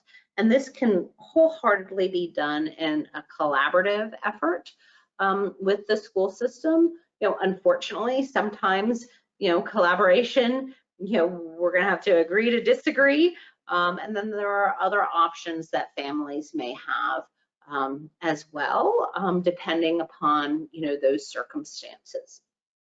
Some of these things can be done for free, and others, would require, formal legal advice. But these are things that I help all of my clients navigate in terms of where they are and what the evidence shows and what the data shows, and what's going to bottom line be in the best interest of their child and their family. So people will call me and say, Debbie, what should I do? I have a question. Here's a scenario, and it all depends, and that's often my answer. It all depends. Everything in special education is decided upon by the uniqueness of the individual, right? The I in IEP stands for individualized. So we have to understand, what are the child's needs? And oftentimes we also have to look at the family and the family unit. A child is not in isolation within a family. And so there's not always a singular right or wrong answer. There's not always a singular path to making these decisions, but we can help navigate those. Anybody who's on this call, is welcome. Again, I've navigated to my website. You can book a free 15-minute consultation with me. Some families want me to review their records and give them personalized advice. So I'll typically look at the last 2 years worth of records and give them advice depending on the situation of what is going on with them. Meeting attendance. And I also offer families a singular 1-hour consultation that we can't get specific right? I can't say, oh, I recommend you look into, this sort of reading program for your child, or, you need to change these goals and objectives. It's not like that. It can't be that specific because I wouldn't be able to review all of your records. But we can do some broad-based discussions on your child's needs. So those are the various advocacy services that I have to offer. I'm happy to, speak to families. Again, it's all unique, and it's all about going to what those unique needs are. Okay. Jennifer, do we have any questions from people? And I know we had spoken that people may not be wanting to ask some questions because this can be very personal stuff, but I'm happy to answer any questions that people might have. Okay. So far, I don't have anything. Again, if you do want to ask questions, or if you have a general question that you want to ask here, please, again, another reminder, this is being recorded. It will be shared publicly so that anybody can see it. So consider that with your privacy concerns whenever you do ask questions. All of our providers and all of our, all of our panelists here have agreed to answer questions after this webinar as well. So if you're watching the recorded version, or if you don't want to ask a question right now, feel free to contact our panelists here directly, and you're perfectly welcome to ask them specific questions at that time, and they'll be happy to go over any of your questions like that. I do have a question here that came up. Are your services one-time only, and over a period of time, like a school year? Sure. So it just depends on what somebody is contracting me for. So I have various levels of services depending upon the situation with the person. So somebody may contract me for an hour-long consultation. That would be a one-time service. Somebody may contract for me to do a records review and a consultation with them. That's also a one-time service. I would have to say the vast majority of people who work with me, it's a longer and it's kind of ongoing services. And one of the reasons why is, right, let's say you have a 4th grader or a 5th grader or a 10th grader. It takes a long time to get into the situation where you're at. To change things is not overnight. So, what happens at the beginning of the year may look very different in the middle of the year, maybe at the end of the year. Kids who may need things, it's oftentimes like I'm looking and reviewing a child's chart and I'll say, oh, I think we need some additional evaluations. So it may not just be, a one and done sort of a meeting. So, that is as individualized as it gets. It just depends on the student and what their needs are, and really what the family wants. Sometimes with families, we'll just do, one meeting, and then after that, we'll just do, ongoing telephone consultation and review. And then when something big comes up, or it's just an annual review, I'll come back for that. So it really depends on the family and what their needs are, and how I can best help the kiddos. Okay, thank you. Question that we had before through email ahead of time. When you say like parent advocate and such, do you only work to help with minors and children, or do you help with adults? Do you have the, the certification or the knowledge or the practice with helping with older, like with adults, and navigating services that way as well? Sure. So it just depends. In the public school system, kids with IEPs can be in school up until they're 22. So if the family has guardianship of an individual who's 18, the parents are still making those sort of decisions, so I can help and assist them. If the student does not have guardianship, if the parents don't have guardianship and they still want to continue on, I have worked with many adult students and the families, our parents are generally paying for that with that. Navigating students and navigating services for adulthood, like after school, is not my area of expertise. I can give some basic advice over navigating Social Security, but there's also some really great resources, whether it be parent to parent. And frankly, I think a lot of people can, apply for adult Social Security on their own. There's waivers that many people can access, but yes, navigating adult only like housing and services, that is not my area of specialty. Okay, thank you. I don't see any other questions at this time. So again, everyone, feel free to email or contact Debbie after this webinar is over if you have any specific questions.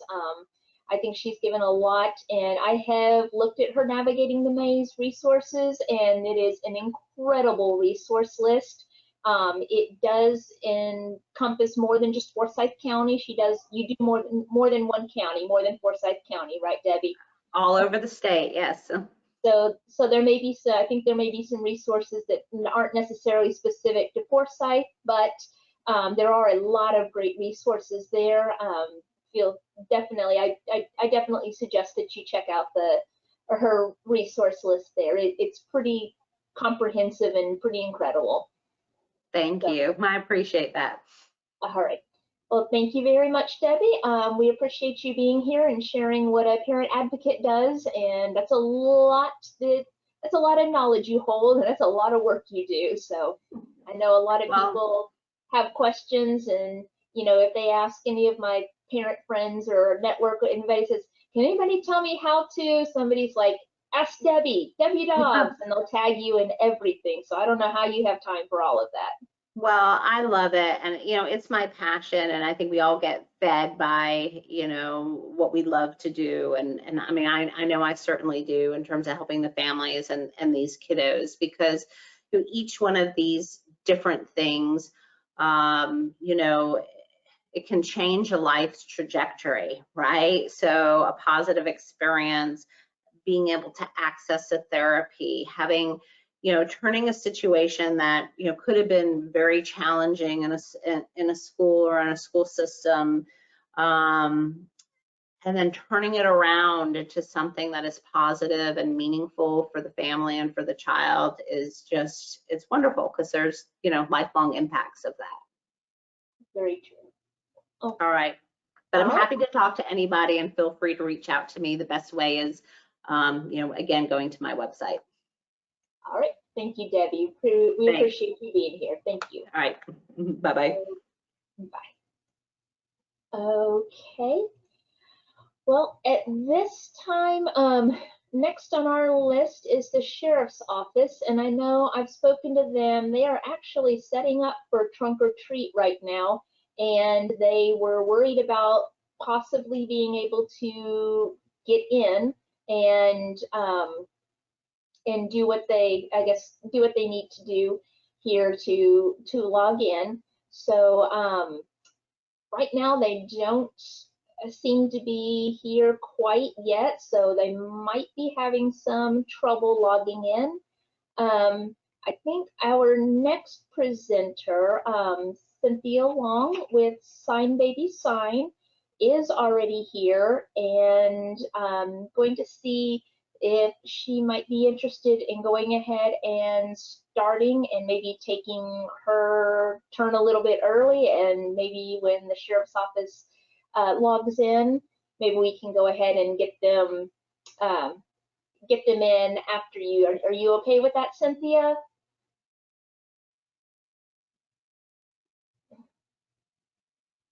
Okay. Did you?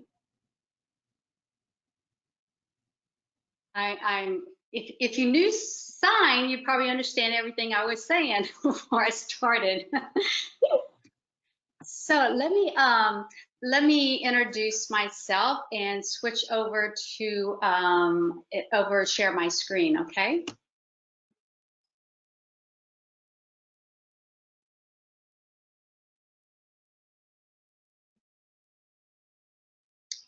Okay, Dee, are you seeing this yet? I am not. There we go. That was my fault. I had forgotten to do one little thing. I am so sorry. And I think I introduced you as Sign Baby Sign, and it's ASL Teaching Resources, and I am so sorry for that. But it's actually both, so you're right. The company name is Sign Baby Sign LLC. However, we refer to ourselves as ASL Teaching Resources. Okay, well, welcome everyone. My name is Cynthia Long, and my sign name is C2L right there because the sign for long is this, so CL. Today, I'm going to be showing you some resources you can use with the children that need to access sign language. And this is especially important. I know in our area, a lot of kids with autism or other special needs, they can be hearing, but not have the capability of being able to talk or maybe be understood. And so sign is then incorporated as a support system for that child. And what's really great is that sign is something that everyone can learn and be a benefit in all areas of life. For instance, even as a parent, if you teach the children just a few signs, you don't have to be proficient at the whole language. But if you're teaching a few signs like yes and no and wait, and then you could be even on the phone with someone and your child comes to you asking questions, and you could say, while you still have your conversation at the same time. So there are many different benefits of just using it in your family, as well as for special needs children. So let me come over here and just demonstrate here our website. I think you're gonna like this because we do have so many free things. People like to hear free, what? And we do that because we understand that so many people during this time with the pandemic and future days, for whatever reason, may not have the money or the funds to be able to take advantage of incorporating sign in their families or their schools or their daycare. So I'm gonna give you some peeks here so you can see how to access free and how to access if you need a lot more with memberships.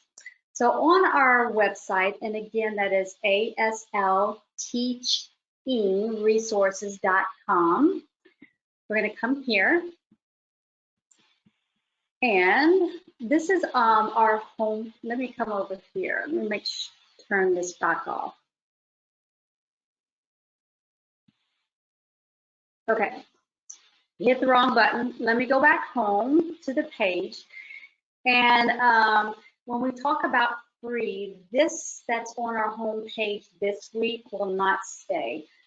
So this is a special offer right now that we were giving to schools and anyone that needed the resources to get 1 month, a full month, absolutely free. So you can test out the website to see if that fits your needs. So again, you probably, if you're interested in this, you want to go get it like now because as soon as I have some time, we're going to swap it out to something. I don't know. So this is the best thing we have ever given so far, and you can't beat free. So if you click on this, I will explain how this works as well. But here is our other resources. If you're looking for something free, if you toggle over here to the area where it says free tools, this is what you have. And in here, let's say you want to open it up. There's a plus sign, click that. And then you can see animals. And I'll give you one example. I'll just go ahead and play one for you.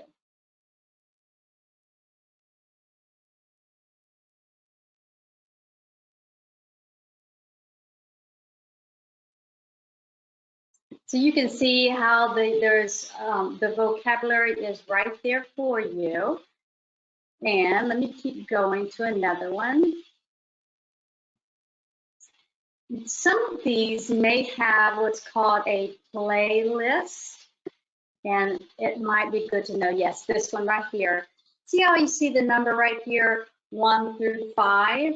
And that means if you touch this one, you're going to be able to see a variety of videos to choose from. Moving on, there are different topics. Let me close this one down. Of resources, and I'll just let you later, you can look and see this for yourself. The other one of our favorites is our online courses. And in here, we have some that are for pay and some that are free. This one is one of our favorites because it's a sign club and it is free. And all the videos in there are free, and all the teacher lesson plans are free. And if you want to print something, that you can pay, or you can have, with membership, you can also download most everything for free as well. Let me click on that one and see what's here for you. And by the way, if you are actually here with us right now, if you have any questions, just go ahead and type that in the chat box so we can answer your questions. And this is what it looks like. It's pretty easy. You just put it in your cart. And my internet is spinning, hasn't moved forward just yet. So these are all the topics. It's like a 26-week fun of just learning together, and they focus on 12 words for each of the categories. And these are the topics that you can see here. And if it's something that you want for your school, you can get a purchase order as well. So just let me play this one for you, and you can get an idea of how fun this is.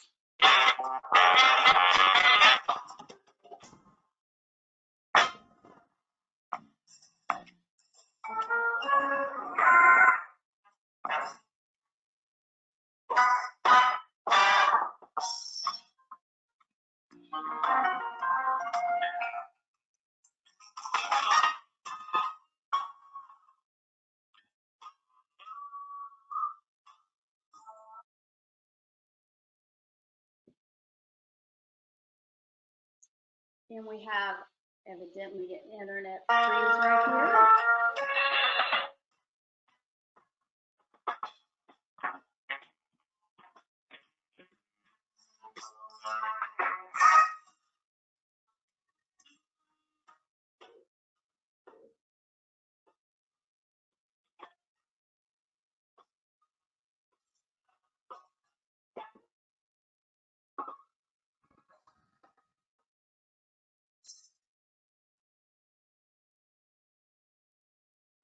I hope you take advantage of this, especially. And let's move on over to the next part. This is something we offer. The goal is every month, and right now we've been doing two every month. And this is our online training. We do offer a certificate of attendance if you're needing that for like professional development. And this is the next one is our sign club for birthdays. So when you show up, you'll be able to see what's happening and how to access all the resources for having fun with birthdays. And some of the things will be for online, some will be printing, and others will be just, well, it's a variety, school related or just anything. And I can give you one example right now. But if you can see the link right here at the top of the URL, and when you go there, you can type in aslteachingresources.com/ and then webinar-sign up. And that should also be, I'm trying to remember where else it is on the sign. Anyway, just sign up there and for some birthday fun. And here is one of the things we'll be sharing. And we do give things away to every person that shows up for this. And this would be an example. Looking here for these are our boon cards. I don't know if you've seen these before, but they're fun online activities. And let me slide this over just a moment. There we go. Okay, I'm going to open this one up and give you a little sneak peek. And you can do this from home, you can do this in school, just whatever. So the first thing you get to see is the video of all the signs. And then we're going to go on to the next screen. That way you learn the signs first, and then here we're teaching it as well. And so they're getting to sign it. And that's the whole first section. After they see it, then they get to see it again. And I'm going to fast forward here.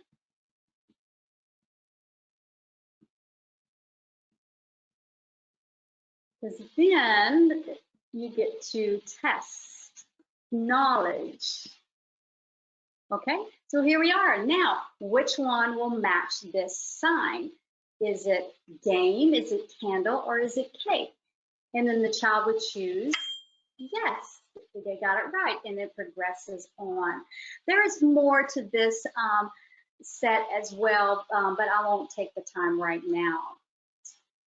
And again, that would be signing up on our website, aslteachingresources.com/webinar, and then sign up. You can reach out to us if you get confused. Right here on our homepage, you can see contact us. And this is right here, right beside the green button. And you can find us easy. And as far as products, there's so many. Memberships give you tons and tons of resources and lots of fun things to do. Now, as far as memberships goes, again, 1 month free, you can test it out yourself, see what you think. And membership right here, we do have, again, purchase orders, we have testimonies from people, and then the pricing right here as low as $12.50 a month. So there is that. I am ready to see if anyone has any questions, because I know it's about 8 minutes before 4 o'clock. Thank you. Yeah. If anybody has any questions, and that's about the extent of the alphabet of my sign language. So, if anybody has any questions, then feel free to type them into our questions box. If you want to ask your question aloud, then you can click the raise hand. But thank you very much, Cynthia. And again, if any, I can show you this sample right here while we're waiting. This one's like for our Halloweens with our flashcards. And then this is something new. We're starting to develop full color resources for labeling. We find that with special needs kids, when you label things in the rooms, it helps a whole lot. And this is what these look like. We're getting a whole series of them. And again, we have other just black and white ones ready. I think we got like close to 50 different flashcards, a good variety. And then we have school-based things like for math, and this one like for voting, teaching kids about the election process. And I'm going probably too fast. I can see it. So sorry. Anyway, that's just a sample, just a short sample of what's available. Okay. Well, again, thank you. I don't see any questions coming up here, but again, if anybody does have any questions for Cynthia, you can go to her website here and go to the contact us. All of our presenters have agreed to answer any questions that you might have, even after the webinar here. So thank you very much, Cynthia, for being here. I appreciate it, and thank you for being ready to go a little bit early. So I really appreciate that preparation. Thank you. You're more than welcome. And again, in the future, if you need me, just go to the home page and click on the contact us, and you can just shoot us an email. Okay. Thank you. Thank you. Bye. Bye. Okay. I am still, I'm still not seeing in that the Deputy Ferraro has logged in yet. Again, he and Corporal Balafi are working really hard, working on setting up for a trunk or treat over at Halcyon. But I'm wondering, and I'm guessing that they may have run into some connection issues. So I apologize that they are not here right now to talk about the Sheriff's Office. They did send me their, I guess, presentation that they put together. Oops, sorry. They did send me their presentation that they put together before. And so I can at least kind of share that with you guys if you wanted to see it. I can at least put that up here so everyone can see. They do have, and I'll get kind of, I guess, do their presentation for them here. I don't know that I would be able to answer any questions. They do have an email address that you can email them if you have any questions. I know a lot of people are worried about the safety of their children, and the Sheriff's Office has attended every year in the past to answer questions for concerned parents. And again, if you email them, they would be more than happy to reply back to you and answer any questions or concerns you have. They did go ahead and share here. They do have something called Project Shepherd, so you can contact them and you can give them your child's information or even family member. It doesn't have to be a child, I don't think. You can contact them, give them their information, and they'll put it into their computer system. That way, there may not be quite as big a delay for maybe a runaway.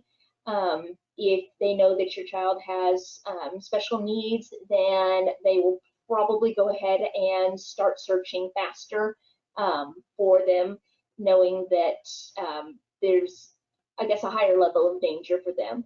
But you can give them a name and a current photograph, your address, your child's disability, and any information that you think that they should know. I have done this with non-emergency communications department and with the Sheriff's Office.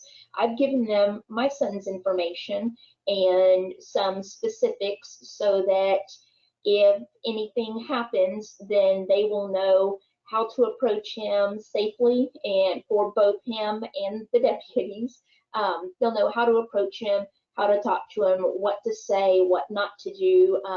He doesn't like sudden loud noises, so there's a note in there, no sirens. Just there, you can specify, you can talk to them. They will listen to you, which is really, really comforting. So just from personal experience, it is helpful to have this with them. I've been really pleased with with this option here. And as you can see at the bottom of the screen, they do share this information. It's not just with the Forsyth County deputies, they share it with the 911 center communications. So if you're calling, then they have access to that information right there, and they can notify whoever's replying and responding. Cumming PD is also kept in the loop with that. Here's their email address right here. So if you want more information, contact them, email them right here, and give them that information, and they will go ahead and work with you on that. They do have school resource officers, and their school resource officers do take mandatory training to help them understand special needs. They do work, as you can see on the slide here, conflict management skills and with disability awareness. So they are trained to notice if a child is acting differently or unexpectedly. They have been trained to stop and to consider that they might have special needs and not necessarily be combative or high on something or anything like that. So they also have crisis intervention training. They've got, it looks like a 40-hour course in crisis intervention training presented by the Georgia Public Safety Training Center, and collaborates with Georgia Department of Behavioral Health and Developmental Disabilities and the Georgia chapter of NAMI, National Alliance on Mental Illness. I was very happy to see that they had that much training. I knew that they were trained, but those are some really good agencies. Again, too, if you need to contact them, we heard from Georgia Department of Behavioral Health and Developmental Disabilities earlier. NAMI does have a Georgia chapter, and there's actually a Forsyth County chapter, so you can contact them if your child or family member has mental illness. You can contact them and get involved with them as well. The CIT training, that was again the crisis intervention training. They can assist individuals again with mental illness, other brain disorders who are in crisis.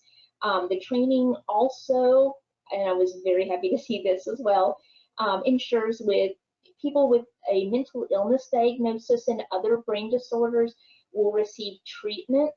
And if it is determined to be a disability that's causing the behaviors, a lot of times they can get them treatment. They won't just throw them in jail necessarily. So I can't say that they won't ever. It probably depends on what they've done, but they will work to help people with mental illness or any other diagnoses. They also, another CIT training, it stands for Classroom Instructional Training. So they are trained to, in the classroom, to address and to recognize mental illness, the developmental disabilities, addictive diseases, and according to their slide here, it looks like they do get hands-on, face-to-face training with psychiatric hospitals and practice de-escalation. Again, I'm not with the Sheriff's Office. They did share their slideshow with me earlier. So again, anything that I spoke about there, feel free to contact them specifically and ask them specific questions. Again, I am not with the Sheriff's Office and I cannot speak for them. But if anybody has any questions for me or for the library about any ways we can accommodate you, our time and our presenters are up, but I am perfectly willing to stick around for a few more minutes if anybody has questions, again, like I said, about the library, anything that I can answer, any accommodations that you haven't seen that we offer that you're interested in, any questions, I'm here, please ask. I'm happy to help. In all of our branches, again, I have all of our librarians, we're here to serve the community, to help you. We want to be here for you. We're your library. We have a lot of great information. We can help you find resources. Our website is incredible. We have a ton of resources online on our website. I did have a whole list of resources that I put online. Normally during the in-person fair, I have handouts that I can hand out for everybody, and you can see all of that and take that home. Again, this year I don't have anything to actually hand out, but I do want to share with you, and I'll show my screen real quick here. We do have a page up now that is www.forsythpl.org /special-needs-fair. I'm not sure if that's going to continue to be called Special Needs Fair or if it's going to be changing or not, but for right now, at least at this point, when hopefully we'll have a redirect page if it goes to something else, there is a special needs page here on our website. This is I guess a joint project between IT, who came through at the very end and helped me out immensely. I have to say thank you very much to our IT department. They did a great job with this. But I took all of our resources and we've categorized them and put them online here. So if you need to find some information or if you want to scroll for some resources, you can come to the library's website again, and then /special-needs-fair. And we've got a lot of resources here. Some are duplicated because they fall under more than one category. But if you are looking for a specific category of resources, feel free to look through here, see if there's anything here. If there's something else that's a generic or a general organization, their resource on here, they did not put specific therapy providers and actual people on here, just because that kind of changes. That can change from year to year. These are typical resources that are going to be, that have been around for a long time. Government agencies, your senior services, crisis services. If you need help quickly, you can come here. The Georgia Crisis Line is a great resource that you can go to.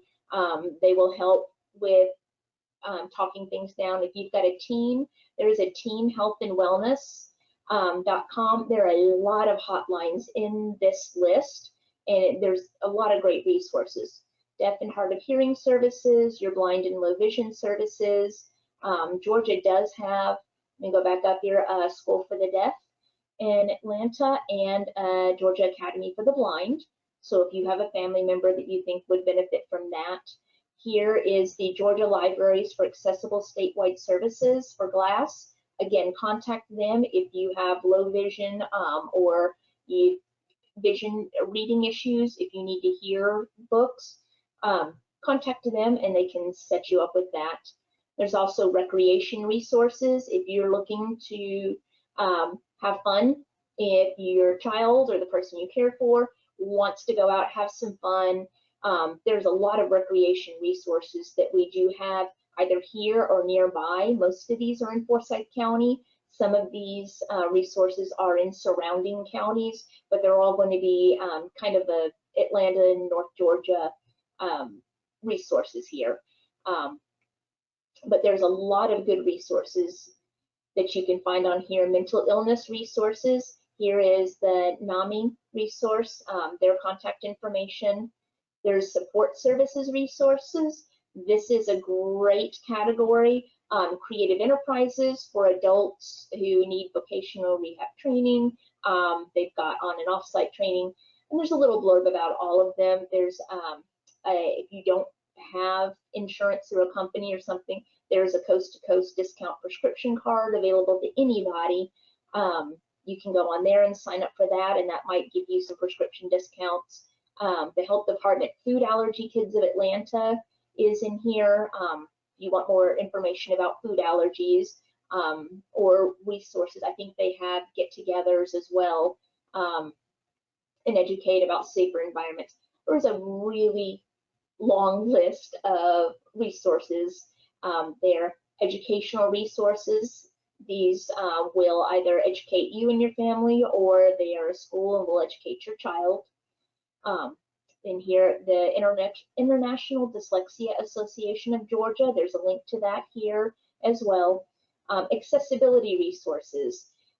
Caroline's Cart. If you have a family member who is in a wheelchair and you struggle pushing the wheelchair and a grocery cart while you're shopping, Caroline's Cart actually has a built-in seat for your child or family member. As long as you can get them into that seat, you can buckle them in, and it's attached to a grocery cart. A lot of times you have to ask management about it, but they will bring that out for you, and it just makes grocery shopping a lot easier. This website will give you a list of stores that do have a Caroline's Cart available for your use. Again, a lot of great resources online. Please check out the website, check out this list of resources. I'm just going to scroll back up, even though I know it's distracting. So again, if you have any questions for me, either type it right here or contact the library. We're happy to help. Thank you very much for joining us. And thank you for your patience as we hosted our first virtual resource fair. We're hoping that next year we will be able to be back in person, but this year we make do with what we've got. Have a great day.